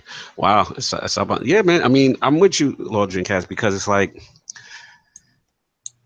I mean, the Sunset Overdrive thing is it's a weird one for me because, I see what the chat, shout out to Lord Kaibatu in the chat. The first one didn't resonate with me. And shout out to the Press Start podcast guys. We talked about this week. I was on their show. Check them out. Great group of gamers. Had a lot of fun on that show. Basically what we talked about is that, like, for example, I understand the importance of a game like Sunset Overdrive for Xbox. Because, as far as I'm concerned, I've complained many times. I call, Microsoft sometimes the shooter box and they fall into that, rut of Big Mac, large fries, and shake with Gears, Forza, and Halo, right? We know those are successful, but a title like Sunset Overdrive, those will get different type of gamers onto the platform, and I think it's important. Now, although the first title did not resonate with me specifically, I understand its uniqueness. I understand how important that is to the ecosystem, right? And you can get, when you get a game like that, that's different, that people love just for that type of genre, sometimes they're on your platform like, oh, by the way, you guys got Gears. All right, let me check this out. Those are the type of games that kind of, they don't necessarily have to be home runs off the jump, but they kind of bring other gamers in. The second point to it, which has me really frustrated with the Insomniac situation in Sunset Overdrive, is that, when we've talked about this ad nauseum, Lawsaw, we know it's like Microsoft has this tendency that when they do put out a new IP that they buy, like a Rise or whatever, because it's not a financial success out of the jump, they tend to fall away from it and there's no sequel. Whereas you have Sony where, I mean, for God's sake, there's a Knack 2 out right now. Let's keep it. Knack got a sequel. But we know why it got a sequel. Okay, I know with the Mark Cerny. I know you hate Lord Cerny. No, I'm not even gonna go on Mark Cerny. We already know he's a snake oil salesman. But the fact of the matter is that game sold well. That was a launch game in a thin launch lineup. It sold well. Exactly. Yes, it did. True. But there's been instances in Sony, where they've had titles that, again, were not commercial successes with the first iteration, but they stuck with the franchise, reinvest, listen to what the feedback of the community is. That's all I want to see with Sunset Overdrive. To me, it's pathetic that Insomniac is on Twitter e-begging for a publisher. Like, to me, that's sad. Like, Microsoft, Phil, get on the phone. Like, come on. Like, there could be a ton of stuff they can do. That's just me on that. As far as the Capcom thing, what Lord Dreamcast is saying is just that, yeah, I watched this video and it's really sad to see them in this, and they've made so many mistakes, and it's just crazy because, like, they had this tremendous history. I mean, we all grew up with Capcom, right? We've all these iconic franchises, and it's pretty scary for me to hear about them going away, a world without no Capcom. That would be kind of scary. And I want to bring it back to the Lords to the round table as far as, I know Lord Dreamcast mentioned Microsoft. How would you guys feel if either Nintendo or Sony jumped in? Like, who do we feel it may be the best candidates if these rumors are true? Well, okay. Well, this is how I feel about it as far as the Capcom thing goes. Good for you. Good for you. Good for you. It's good for you because you sat there and you took us for granted. Good for you because you did not put your best foot forward at all times. Good for you. Good for you because you watered down a lot of IPs and you didn't do like Nintendo does. Nintendo nurtures and holds their properties, and they won't put it out until they feel it's the absolute best. And sometimes if they look at a vision and it's going the wrong way, they reassess the vision and they put the games off for a period of time. But you're going to get a game and they're not going to water it down. They could put out 1 million Mario games that year, but not one of those games are watered down. So they did that, but in the same vein, you got to look at Neo Geo and you got to say, well, Neo Geo did the same thing, and look at Neo Geo's fate, right? So I can't sit here and say I feel sorry for Capcom. I don't. Now, wow, you heartless. No love for Capcom. I don't, because there's going to be life after this, and maybe they can rise like the phoenix from the ashes. But Lord Dreamcast guy said, I don't believe they're going to get rid of Resident Evil at all, because the movie franchises, no matter what you think, sells. It sells like hotcakes, right? So they're going to keep that property. All right, so that's money in the bank there. They can sell off something like Mega Man. Mega Man fits Nintendo's mold. Like he said, I think they'll do a closed auction to Nintendo first on certain IPs that fit the Nintendo ecosystem. And Mega Man is one of them. Okay, so that goes there. Then you say some of the Japanese properties. This is where I don't think Microsoft fits in at all. All right, because you say look at the Japanese properties and you look at Omnimusha and you look at other stuff like that. Resident Evil was off the table. So Omnimusha would actually go to Sony because didn't it debut on a Sony system? In my opinion, yes. This is what happened. It did. Right. So is it natural? I was gonna say I think they even helped with publishing, so I think they could definitely walk in there and be like, "Look, we've done this song and dance. Here's $1 million. Thank you. I'll take it back. Thank you so much. It's ours. You know, it belongs here anyway. So if it's there. What's left for Microsoft? And it they had Dead Rising. Yeah, Dead Rising, right? Right. And that's theirs. That'll be basically theirs. And that will be something that they would say, okay, yeah, we give you X amount of bucks for this. It's not a super seller. It has its cult following, like Super B movie. Good point. And it'll fit their type of thing. But in Microsoft's new philosophy, do they go forward buying stuff? Is that going to happen for Microsoft? And I don't believe, as much as faith as I got in Phil, I don't believe that fits inside Phil's philosophy. The mold. Gotcha. Right. So then who do you think, Lord King, I'm bringing it back to you. Who do you think is the best candidate? Sony. Okay, yeah. Sony's going to be big. They had a relationship with Street Fighter 5, right? Street Fighter 5 was exclusive. Remember, Monster Hunter is although it's coming out for everybody, it's being pushed and shown on the PS4. So is that because of the install base? Oh yeah, absolutely. Yeah, definitely factors in. Yeah. All right, so now to Sun. Go ahead. I was gonna say, keep in mind that there is probably some behind the scenes bad blood between Capcom and Sony, because I was reading a report that basically said that they wanted to cook Street Fighter 5 for another 6 months, but Sony, since they were paying their bills while they developed it, forced them to release it in that really unfinished state. They apparently the internal memo was, we need this out 3 full months before Evo. You need to have people playing this and interested in this so we can have $1 million tournaments for this. So basically, even though Capcom was like, we know this is not done, we literally have like drawings for the cutscenes, this is not done. Apparently Sony walked in there and said, well, that's a goddamn shame. I'm paying your rent and it's going on store shelves. There we go, baby. It's interesting you say that, because I do remember, like I said, it was a huge uproar in the fighting community because of its unfinished state. But it's like you said, I do remember that Evo, that time frame matches up. Wasn't they playing it on PCs at Evo? Yes, well, and it was really weird. It was very behind closed doors. They weren't having a lot of open stage events. It was very much like a camera crew in like a Sony studio. It was a very controlled state. Very weird. Yeah, I remember that Evo. It was very, very weird. And it might lend credence to what you're saying here, that Sony pushed them out into the streets and they wasn't ready yet.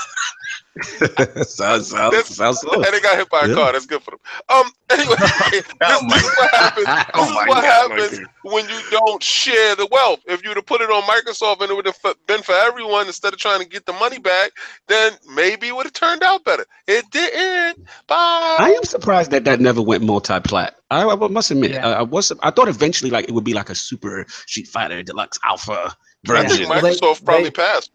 Well, no. So Sony bought the rights. Sony bought the rights to Street Fighter 5 and bought exclusivity. And they said, okay, you're allowed to release it on PC, but it can never go to an Xbox platform ever. So because of the wording of that contract, we may see a Street Fighter 5 Ultimate Kamehameha Edition on Switch, but I don't think it can ever legally exist on an Xbox console until that contract expires. Wow, makes sense. Yeah, makes sense. Let's get Lord Swat. He's been quiet and get a chance to get his feelings on all this news about Insomniac and with Sunset Overdrive 2 and possible rumors demise of Capcom. Where do you stand with this, Lord Swat? It's a lot to take in. I really didn't look too much into the details of this, but hearing from you guys, it sounds like it's a real nightmare for a lot of different people. But I'm a big fan of the Resident Evil series, and to think you love Resident Evil. Yeah, to think that there might not be another one that kind of hurts, but at the same time, I know that there would be someone that would grab that mantle. That's such a big series, as you said. I mean, they could even keep that and hold that as one of their only IPs, and they could probably still do well. I think that maybe what could transpire with a lot of the things that you guys are talking about is there might be a lot of different developers that might pick up the intellectual properties and actually run them and actually do something that the fans love, because you never really know. I mean, it's a lot like I mean, Sonic with Sega. I mean, I wish Sega would just release let somebody else pick up Sonic. Just be careful. You got Dreamcast guy here. Be careful. I don't know how you feel. I mean, I love Sonic and I love Sonic Adventures, but the Sonic 06, post Sonic 06, it was terrible. Yeah, it's been terrible. So it's interesting, just on the note, I don't know if y'all know this, but do you know the guy who made Sonic Mania was actually, he made a bunch of fan games, and Sega basically had a choice of suing him or hiring. They were like, okay, he's... Yes, and they chose to hire him. I heard the story. That's amazing. That's better than what Blizzard did. Yeah. Well, you know, we went over that in such detail, and I am so happy and proud of him with his due diligence and his determined, his dexterity when it came to pushing his vision. And that's why I got the Ultimate Edition of it, because I wanted to make sure. Yeah, the one with the Genesis. Yeah, you put it on Twitter and posted that. Damn, I should have went physical for that one. I needed that. Well, you didn't get a physical copy. They gave you a digital for it, but you got the physical replica. Really? Yeah. Oh, I didn't know that. I had no idea I would have done it. I totally would have done that. I'm gonna get a disc on it. But as far as Sunset Overdrive 2, this is the problem with Microsoft, and you're gonna continue to see this problem with Microsoft, right? You have Phil, who's basically dipping and dodging and moving on the squares that he can move. He sees the squares that are lit up, and he's trying to avoid the pitfalls. They give him a certain amount of money. Now, he has to say to himself, do I go with this failed IP? Now, this has burnt you already, or do I move forward and go with this IP? You're talking pure business. You're talking pure business. I have to concede. From a financial standpoint, what you're saying makes sense. It wasn't a commercial success initially. Not at all. And listen, when they touted Insomniac games, everybody was like, ho! Now, the problem with that is Insomniac games, this Jet Set Grind radio type of thing, that was far out of their wheelhouse. If you would have gave me a buddy game as like a Ratchet and Clank, a Jack and Dexter type of game, I think it would have excelled to the point and sold more and met people's expectations of the Insomniac brand. Now, I know you're going to say there's other games that they made that are different, but what they made their wheelhouse in was these type of games. And when this game was so different, it took people aback. Some people was like, I don't really know about that game right there. Now, me, I purchased the game. I love the game. I wish Microsoft would pick it up, but do I have any hopes of them picking it up? Not at all. And from what I hear, the game is at least 75% done. They're just looking for publishers and a little bit more backing to finish it up and close out the game. Got you. Real quick to Lord Sov's point. So what do you think ultimately happens? Let's start with Sunset. Like, what do you think happens with them, Lord Sov?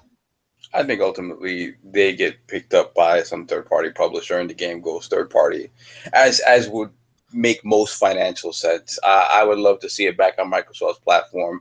Again, maybe a game that can start to really push Phil's Game Pass narrative about breaking up these titles and maybe kind of financially spreading out the cost of this stuff to have these games live on these systems. But that's pie in the sky. I honestly think somebody's going to pick it up and it'll be on everything, and that'll be fine. We'll still get to play it. I think another reason, if other publishers are kind of holding out on not picking it up, is the fact that you're picking up a sequel to an IP that you can't get the original for. So it's a question of bringing a sequel onto a system that people who own that system may have no prior knowledge of the original game, and then you don't have a basis for people having interest in it apart from it being an Insomniac thing. And when Insomniac coming out with Spider-Man probably this coming year, it doesn't make any sense to sort of dilute that message. Gotcha. Absolutely.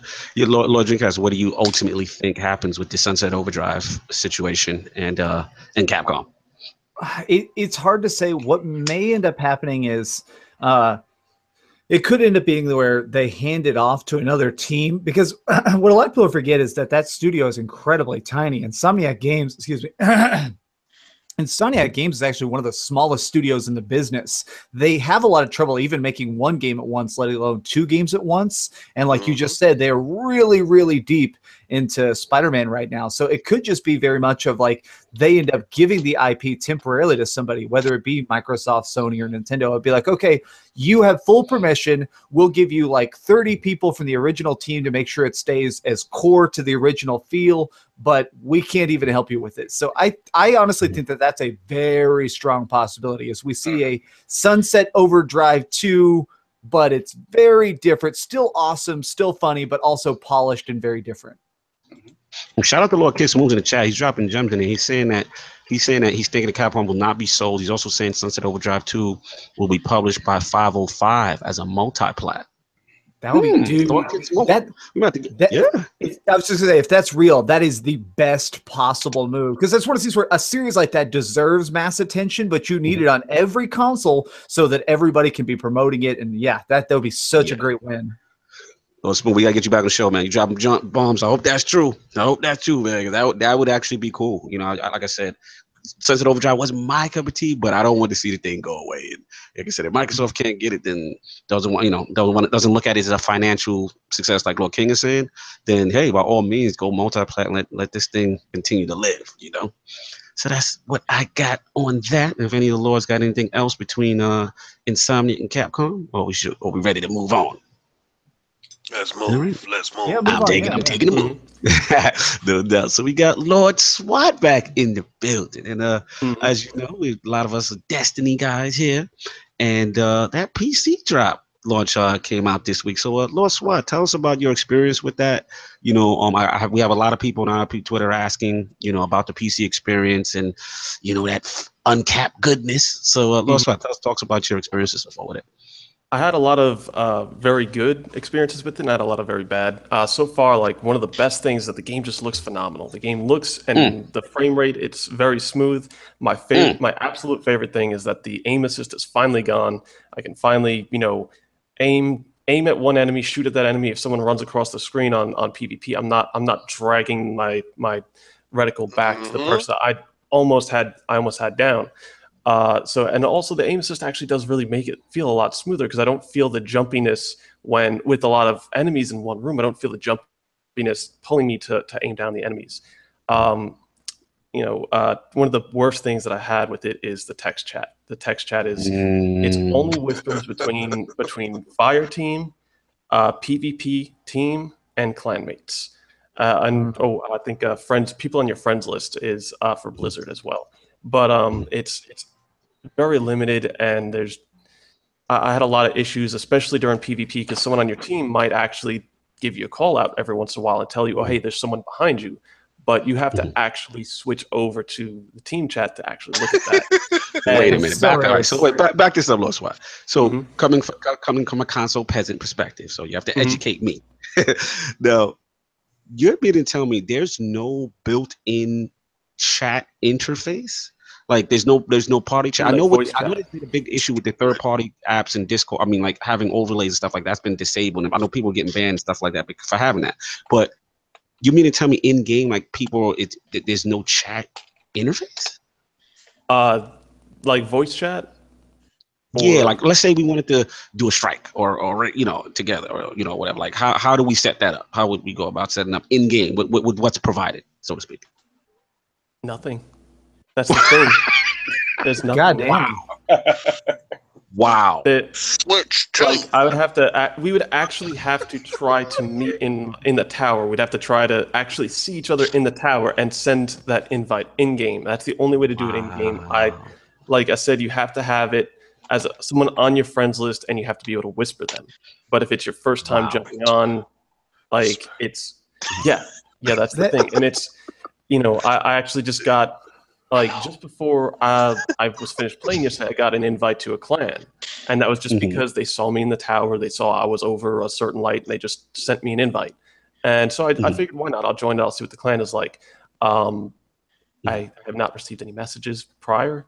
It's just dead silence. There's nothing.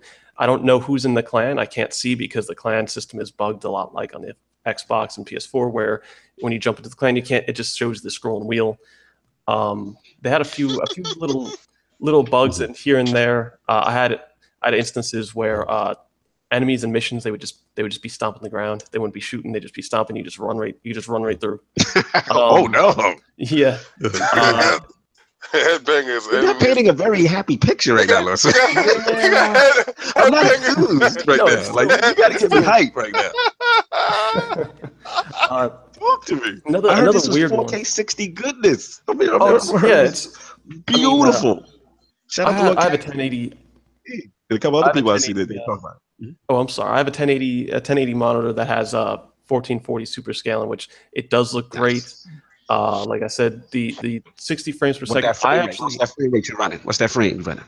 I'm usually running it unrestricted, just because with like patrols, they're so big, they're so expansive. My graphics card isn't, it's not a NVIDIA 1080. It's a Radeon RX 480.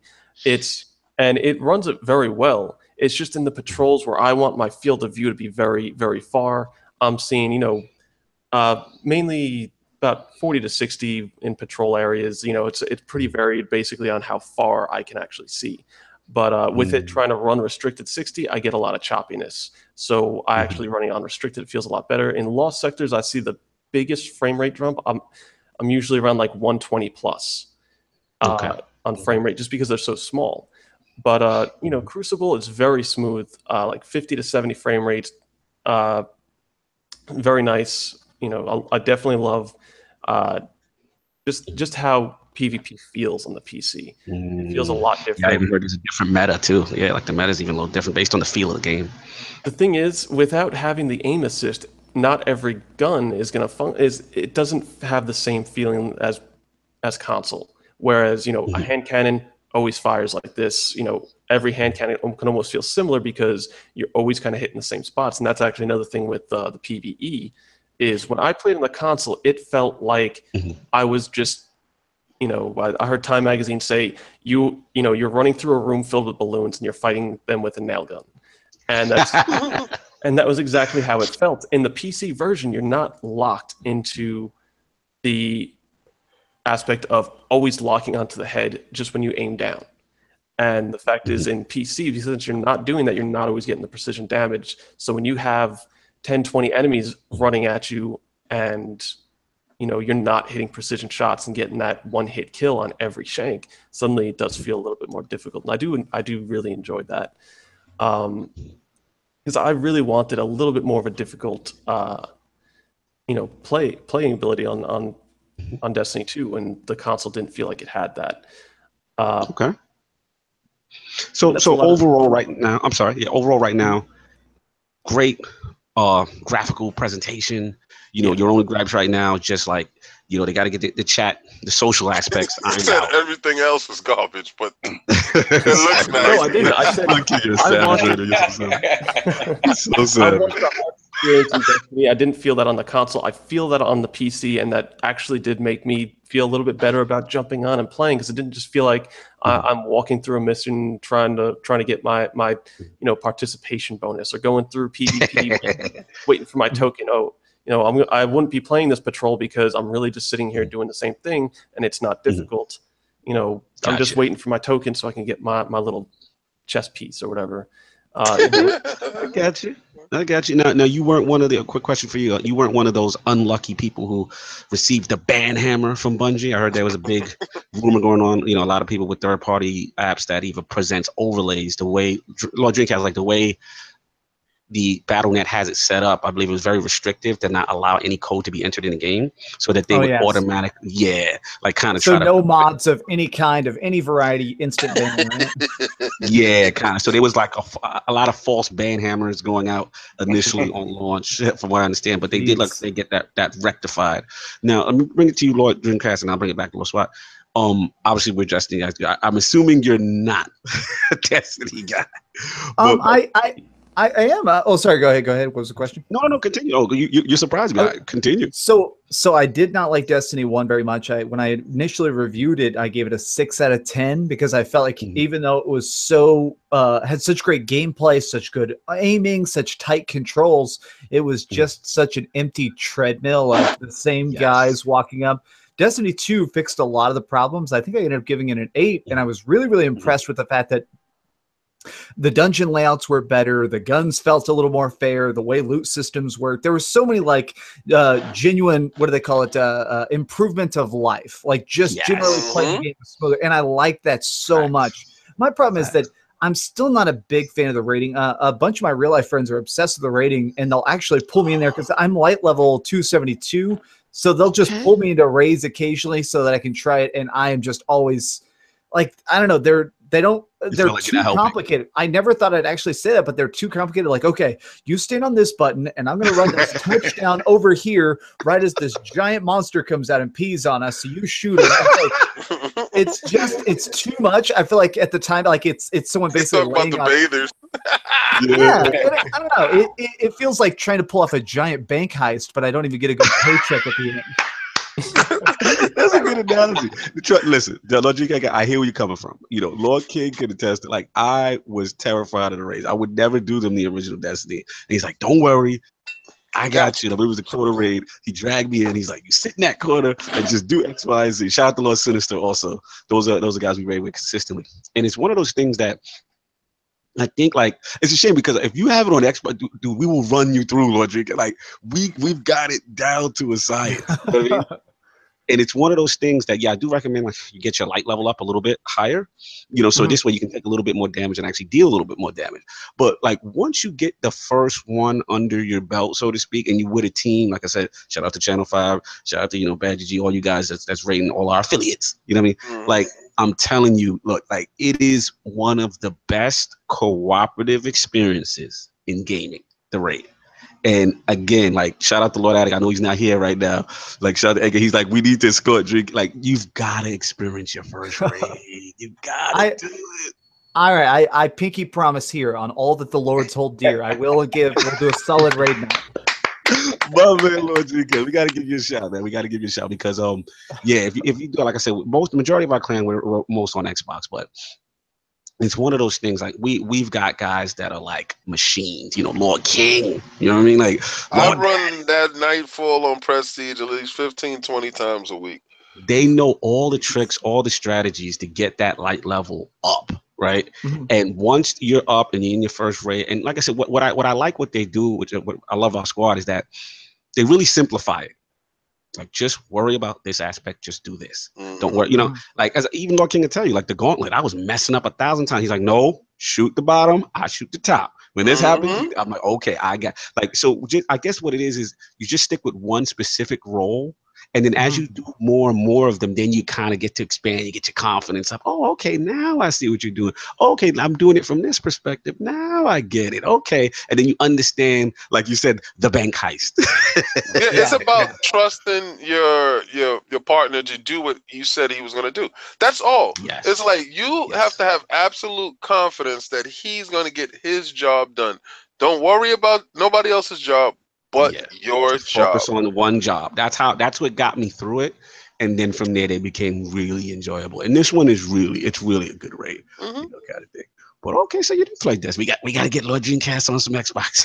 Yes, sir. We got to get him over, man. We got to get him over. But back to Lord SWAT real quick. So as far as the PC now, there's a big thing going on in the community right now that I want to ask you. I know Digital Foundry has touched this. You know, I know the PC requirements and the rigs, you know, are out there. And the big rumor going on. Shout out to Lord Randall Thor. He just put a video out. You know, obviously we know that PlayStation has the marketing rights with Destiny 2. And we know that as far as the Xbox One X enhancements, they have been very mum. They keep saying we cannot talk about these enhancements at this time. You know what I mean? Shout out to Digital Foundry, who's actually been trying to dig with one of the Bungie devs as far as, you know, just seeing what the Xbox One X might be capable of. Now, I wanted to ask you, Lord SWAT, because you've played in it, and I'm assuming you're playing at uncapped frame rate and stuff like that. in your estimation, you're the tech lord, like in your estimation, do you think maybe we know they've come out with the official statement that Bungie said 4K 30 is consoles, right? But now we're seeing with the Xbox One X and X enhanced list coming out, we're seeing a lot of games like Gears have a performance mode, right? Where it's 1080p 60. Right, we're seeing Ark, we're seeing Rise of the Tomb Raider when they show these Xbox One X enhanced lists. Do you think there's a chance at maybe 1080p 60 as opposed to 4K 30, or do you think based on what you see, it's too CPU bound? You don't think they might be able to pull it off? I'm going to the tech lord himself, Lord Swat. What's going on? I think it's more likely they can do 1080 60 than they could ever do 4K 60.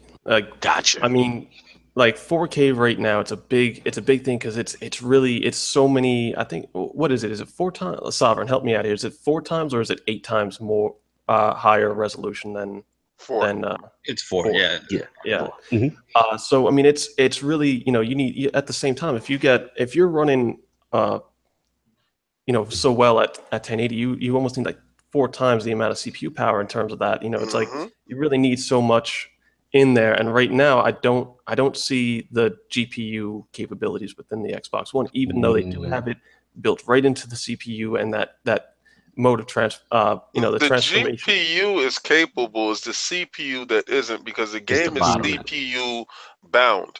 The calculations and the particle effects and the triple anti-aliasing, that is all CPU bound, plus the algorithms that they give the NPCs. So that is the only bottleneck within the system, because when I run it on PC, I see exactly what is using PC performance and what is using GPU performance. It's using more PC CPU performance opposed to using my GPU, because I have dual 1080s. I blaze that game. I run 4K 80 frames per second, no matter what. But I see when it's when we get into open areas, it gives a heavy CPU hit, and I notice it because the CPU is using 80 to 90% of my CPU. I have i7. All right, and it's an i7 Extreme, I think, inside of it. So for it to do that on that, and you would think the equivalent on the Xbox One X is like an i3. So overclock. So nah. Let me ask you this question, because both of you, Lost SWAT and Lord King, obviously we were at E3 this year. You two had that exclusive NVIDIA access. Lord King, you were very premium at E3. So you guys were the first to see Destiny 2 4K 60 goodness. Can you tell me, like, what was the setup they were running them on, if you know? 1080s. Yeah, they're 1080 Ti's with, I think, i7 7700s. And they ran very smooth. They were very nice. Funny thing is, King David, is that actually the one of the big differences that I see is that since I'm running an octa-core Vishera, I'm actually seeing a much less of a hit on my CPU. I'm only seeing my CPU running about like 40% up utilization at times, and only like maybe 19 to 20, 21 to 23 degrees Celsius on my heat. Obviously, I have a water cooler. Now, one thing is, are you seeing like do you see over 50% of your GPU utilization? And do you know? But remember, I'm doing it in 4K. Okay, that's much different. Right. When I put it in 1080, the frame rate is ridiculous. It says something stupid like 200 frames per second, whatever the hell. I think it caps at 200. The game doesn't go past 200. Something nuts like that. And at 1080p, it's crazy because your little utilization of the CPU is so below. It's like it's not using it at all. But the moment I put it to 4K, it like doubles or triples the utilization of the CPU. That's where the bottlenecks come in at. So it's CPU bound. Lord Sal, I want to get you in on this. Obviously you're Destiny 2 on console. Do you think there's a shot, or do you think the marketing deal still plays into this whole bit as far as the Xbox One X enhancement that should be coming soon? Where are you at with that whole situation? I mean, I certainly feel that the marketing deal, as much as people say those deals don't affect these things, they obviously do. You're not holding back specs or not talking about specs because you feel like it. Like, there's no reason not to, unless there's something coming from a third party telling you, no, you hold off on this.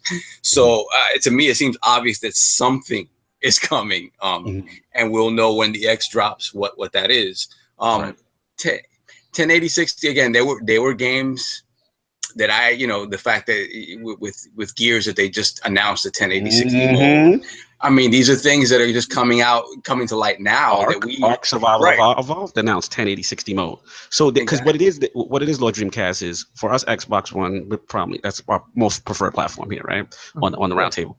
But the thing is, a lot of the Xbox and the Microsoft communities are like, look, this 4K stuff is great, right? But some people are like, look, I don't have a 4K TV. So then that's when I noticed they've been kind of promoting super sampling a lot, saying that you still see an improvement. But the other thing that people are saying is like, hey, we don't really care for the 4K, but if you give us 60 frames with a less resolution, that they're fine with that. And it looks like a couple of these earlier titles that we're seeing on this, like I said, Arc Survival, Gears, they just announced a performance mode, a 1080-60 mode, So the hope is that maybe that either through a patch later on or, down the road, that if possible, they can give the Xbox One X these kind of options to make it more attractive to, let's be honest, because the 4K market still hasn't taken off all the way. We're in the early stages of it, right?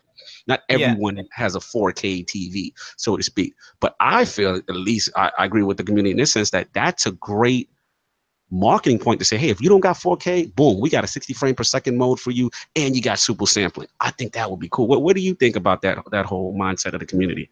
It's really smart, and in a way, very much this whole thing right now, and it's kind of been dawning on me over the last couple of weeks, is this feels like PlayStation 2, where it's like they come out with this new technology. And remember, the early PlayStation 2 games with DVD technology actually were just normal PlayStation discs because they just weren't making that big of games originally. But after a while, then it became like, okay, now the technology has fully caught up to what our gadget could do. And I think it's the same thing here. Like, buy this 4K capable device, and as all the studios actually start updating their projects to be 1080p or 60 frames a second or 4K compatible, you already have it in your living room. It makes it where, like, the people who bought it just on a whim or got it as a Christmas gift are now going to be 10 times more diehard, and the people who didn't jump on board initially are going to be heavily swayed over of being like, man, I went over to my friend's house and his game looked completely different and we're playing through the same game. So I think this is future proofing in the smartest way right now. Absolutely. I think anything you can do to get that game to 60 frames per second on console, you should do. Regardless, I mean, if you can apply some sort of dynamic resolution scaling like you have with Halo 5, like whatever the case may be, do what you need to do to get that game to 60 frames per second on that console, and trust me, the people will flock to it. Here's a question. Now, what if they just didn't advertise it as being 60 locked? What if they just said, oh, we'll let you run it unrestricted? Hey, I don't care wherever the frame rate drops, that's where it is.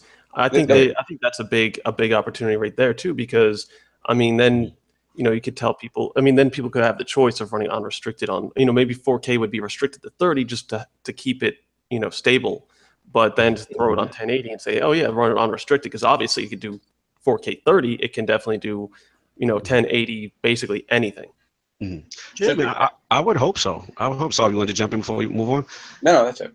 Yeah, man, I would hope so. I mean, that's the only thing, like I said, because I feel that, again, in the Xbox community, there's a lot of people who I see who are very interested in the X. But, again, they're like, hey, I don't have a 4K TV right now, so it's really not a priority. Shout out to Brad Podcast and those guys. He's one of the guys that I respect, and he said that, like, hey, I just don't have the need for it right now, but down the road. But I think if you offer these frame per second modes, and I think that could be a huge sale, and I think Microsoft could really take advantage of that if they start promoting those options. As far as Xbox One X enhanced. That's what it seems like they're doing. It seems like every game that they talked about on their list has a quality mode, and frame per second mode. So trust me, the source is in.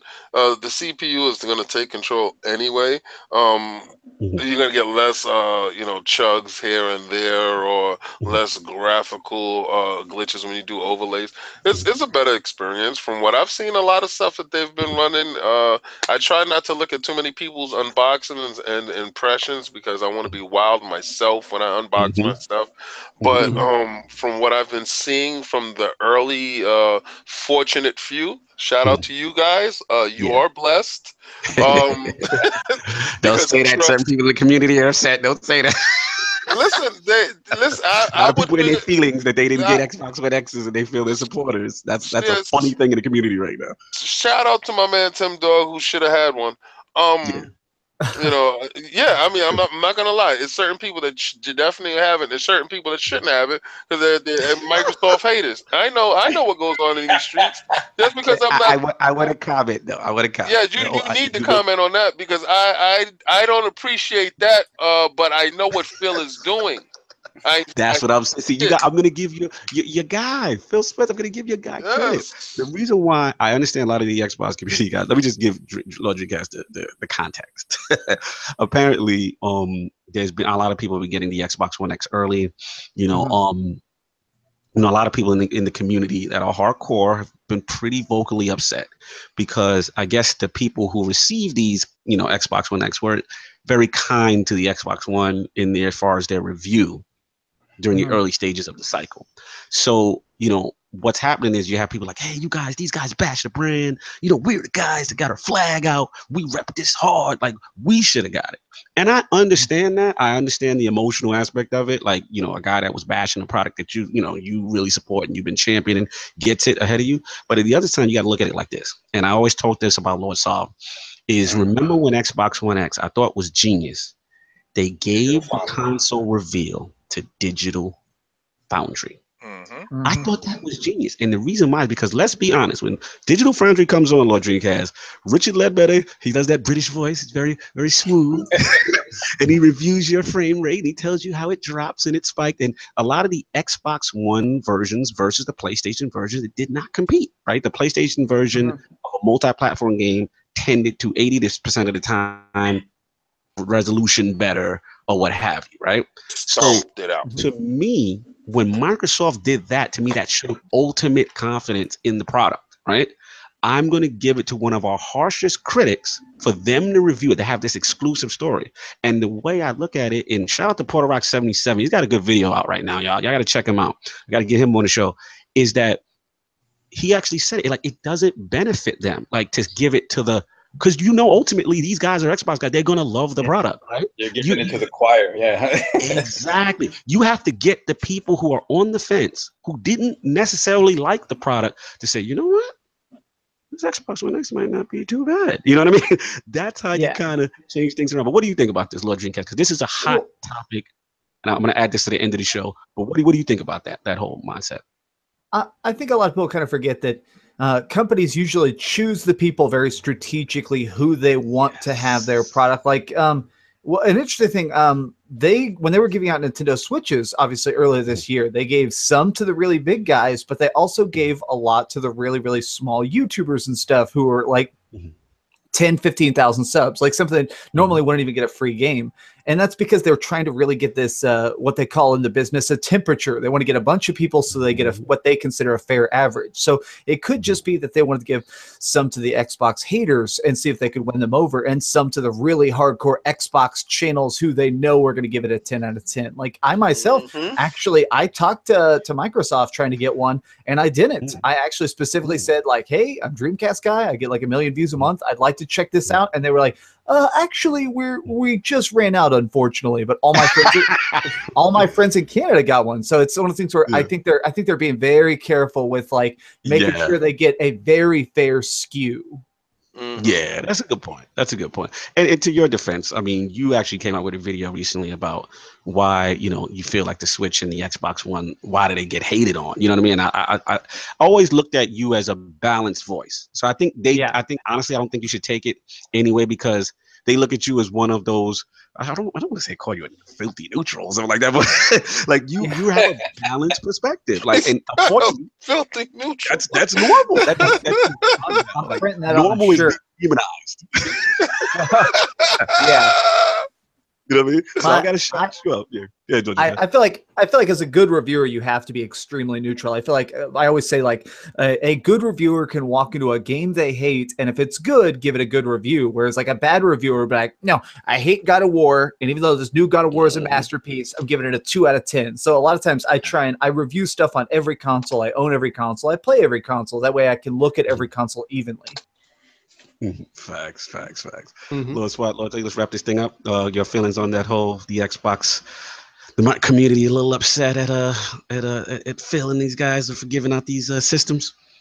I mean, there's a limited supply. It's pre release. They need a certain amount that's going to be going to the public, but these guys are going to be buying an Xbox One X anyway.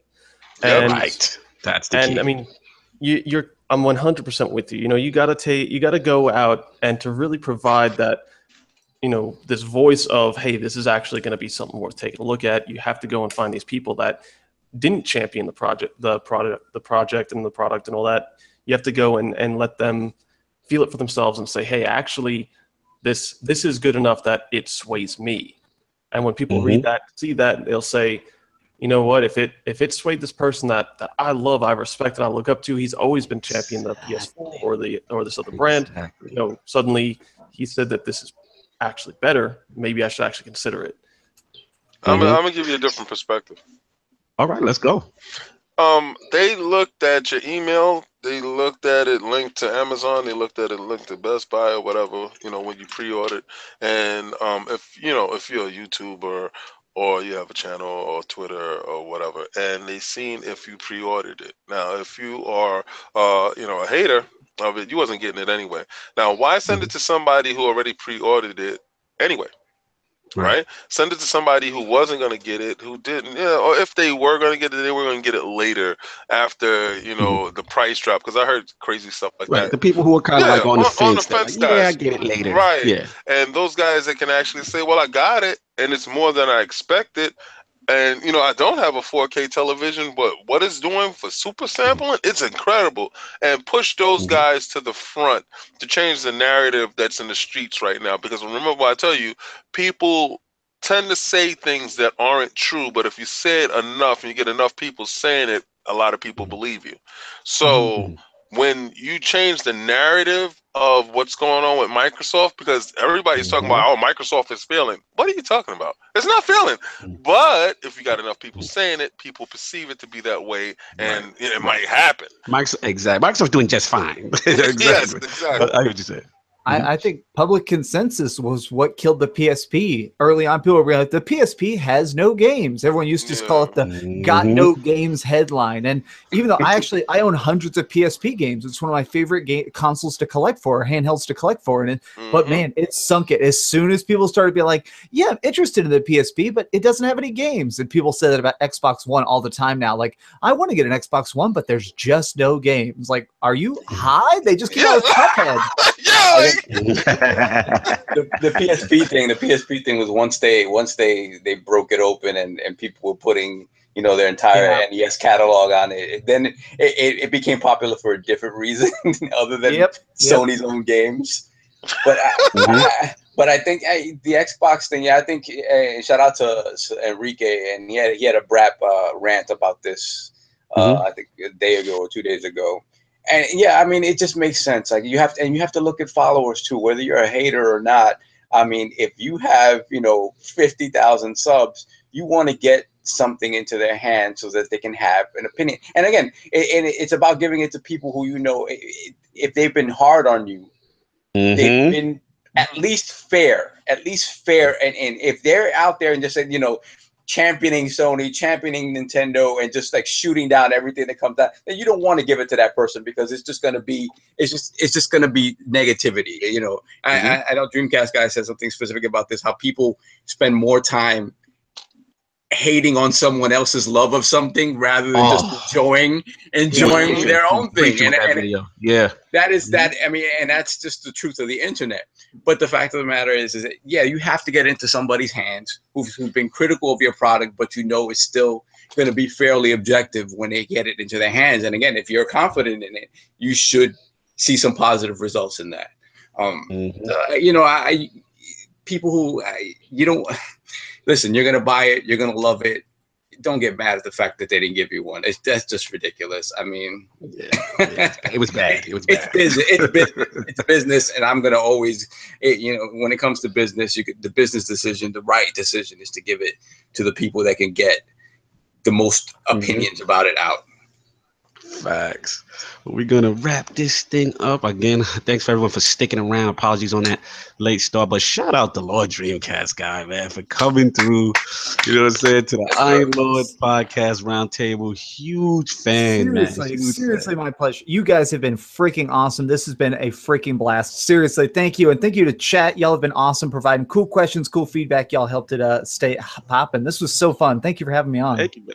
Absolutely. You're always welcome back. We're going to wrap this thing up real quick, but just couple things before we got to pay the bills also. So just real quick, the new poll this week will be up on Iron Lord's Podcast Twitter a little later. We're going to have it's going to be the Murderer's Row October poll. So which combination of the Murderer's Row do we think finishes 1 and 2 in October's NPD? Choices will be Mario and Assassin's Creed, Mario and Wolfenstein, or Wolfenstein and Assassin's Creed. So again, it could be, like I said, they don't have to necessarily finish 1 and 2 respectively in the NPD, but which combination of the three together finish higher? That's pretty much what the question is. So make sure you guys rock the vote. That's the question. Those are the choices. Rock the vote. Hit the ILP Twitter polls. And real quick, we just pay the bills right quick. Shout out to Plantronics. Like Lord King said, man, definitely trying to champion these products. I mean, they sent us these the Dolby rigs, the Dolby Atmos rigs. Great series. We're going to try to come up with some reviews for that very soon. We're going to get Lord Atticus involved with that with Lord King. You guys have that premium 800. Oh, the 800 XL. Ooh, The LX. Exactly. Lord Saab, what are you rocking? The LX, the same thing. Yeah, okay, I got the 800 LX. I'll do my 100 X budget review. I'll put that out for the people who, you know, on a budget, you know, they're just trying to get a little quick headset. Good. But yeah, shout out to Plantronics, man. High quality, great sound, Dolby Atmos, y'all. You know, I know a lot of people say software, that's cool, but it really sounds great. So yeah, just want to wrap this thing up. We're going to do our outro. So, Lord Dreamcast, again, thank you for coming through. Absolute pleasure. Where can the fine people find you, and what do you have cooking up for us to keep dreaming about? All right, so just find me at youtube.com/DreamcastGuy. Tomorrow is going to be a heck of a doozy. Tomorrow morning, I'm having my Mario Odyssey review going up probably around 9 a.m. Really excited, really kind of get that out there. Teaser, it's freaking amazing. And then I'm actually spending the rest of today working on a big Assassin's Creed video, which should be available tomorrow afternoon. So it is going to be a double upload of epic impressions. And then Tuesday, I'm actually doing, I as a kid, totally true story, I had a haunted game console as a kid. So I'm going to tell the story of that for Halloween. Wow, that's dope. I got to check that. I'm looking forward to this, man. I'm hyped. And that Assassin's Creed. It sounds like the Xbox One. It's constantly turning on by itself. In fact, actually, when I was talking earlier, it did exactly that. You have your Kinect hooked up to it? No. It just turns on. It's like, you're speaking of me again unfairly, Michael. Shall we play a game? Shout out to Lil SWAT's cat in Texas, because his cat is possessed. I'm blaming your cat, man.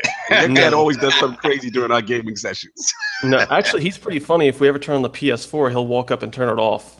Yes. Shout out to the cat. Biasness. Shout out to the cat. Xbox One, he tends to actually turn it on and then leave it on. I think he likes the white light. And then my PC, I was saying in chat earlier, he kept trying to turn it off because the power button is lit up with a red ring.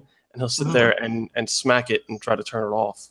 No doubt. Shout out to the cat with good taste. No doubt. Let's do these outros. Lil Saab, where can the fine people find you? Oh yeah! First of all, big shout out to Dreamcast Guy for coming through, man. Like honestly, you're a man after our own heart because most of us here on the podcast we're 80s and 90s kids, so it's great to have people on that sort of parallel our experiences. And in that regard, you're living the dream because I wish I could go play Assassin's Creed today for 10 hours. Fantastic. But thanks for coming, man. We really appreciate it. And then the fine people can find me on Twitter at LordSav and BX Sovereign on PSN and Xbox Live. Salute the Lord Sovereign for being online. His profile was online this week, y'all. I saw it. Miraculously. It was on. So that's switch. Lord King, where can the fine people find you? Well, I like to give a shout out to Lord Dreamcast Guy. Listen, man, wisdom tooth didn't keep me away from stitches in the mouth. I'm talking like it's fantastic. You wouldn't know anything different. Heroin experience, but I'm here. I'm coherent. I'm 100% ready to get it in because nothing was keeping me away from this guy. I swear. Watch your stuff. I love your stuff. I love your reviews. And being neutral isn't bad, but you have good opinions on a lot of stuff. So, to hell with it. It works. You can find me on Instagram, Twitter, Facebook, all that other great stuff. But I would like to say next week, it's going to be a great week in combat sports. People, please tune in. We have our American fighters going at it on Showtime. If you have Hulu, watch it on Hulu Live. It's fantastic. And we also have UFC. UFC, I would like Lord Cognito just to give you a tidbit of what's going on in the UFC. I know what's going on, but he knows better than me. Yeah. It's a big fight, y'all. It's going to be George St. Pierre and it's going to be Michael Bisping with the mouth. Madison Square Gardens. The showcase is going to be spectacular. Great undercard as well, but that's the main card. And I'll chime in on when the Lord of Combat Sports does his intro. I'll chime in on that as well. I know Sav will chime in as well. So that'll be fun. No doubt. And Lord SWAT, one of the original Iron Lords. Always a pleasure to have you back on, man. Where can people find you? You can find me on Twitter at SWATForce5. I haven't really been on was it Twitch? Yeah, I haven't really been on Twitch too much lately. Just kind of been a little busy with work and all that. But you can find me on Twitch at BulletsRain. Okay, no doubt. And like I said, we'll be coming for you for more PC updates down the road. Shout out to the Apple Twitter that was requesting Lord SWAT. He was hot out here. They're like, is he gonna talk PC? I'm like, I got him. He's coming. He's coming. So that's good. Of course, it's Lord Cognito here, spreading that gaming realness on the ILP. Not telling you what you want to hear, but what you need to hear. So again, like I said, please hit that like, that subscribe to ILP and all the Inner Circle Network media outlets. If you missed Tick Podcast last night, they had a great section on Azure. The whole thing with PUBG. Great topics. Cal, Anchorman, B Money, the trifecta, the trio. Make sure you guys hit them up. And then obviously Brother Podcast, Multiverse, they'll be up on Monday nights at 8 p.m. We got great content here at Tick, the amazing Tick GM Patreon. Links in the description. All the support really helped. Yo, chat was lit, y'all. Thank you very much for the chat. Chat was lit. I've seen a lot of new faces. Interacted. It was really, really cool. And thanks for rocking with us. So on that note, we're going to end the show and we're out of here. Peace.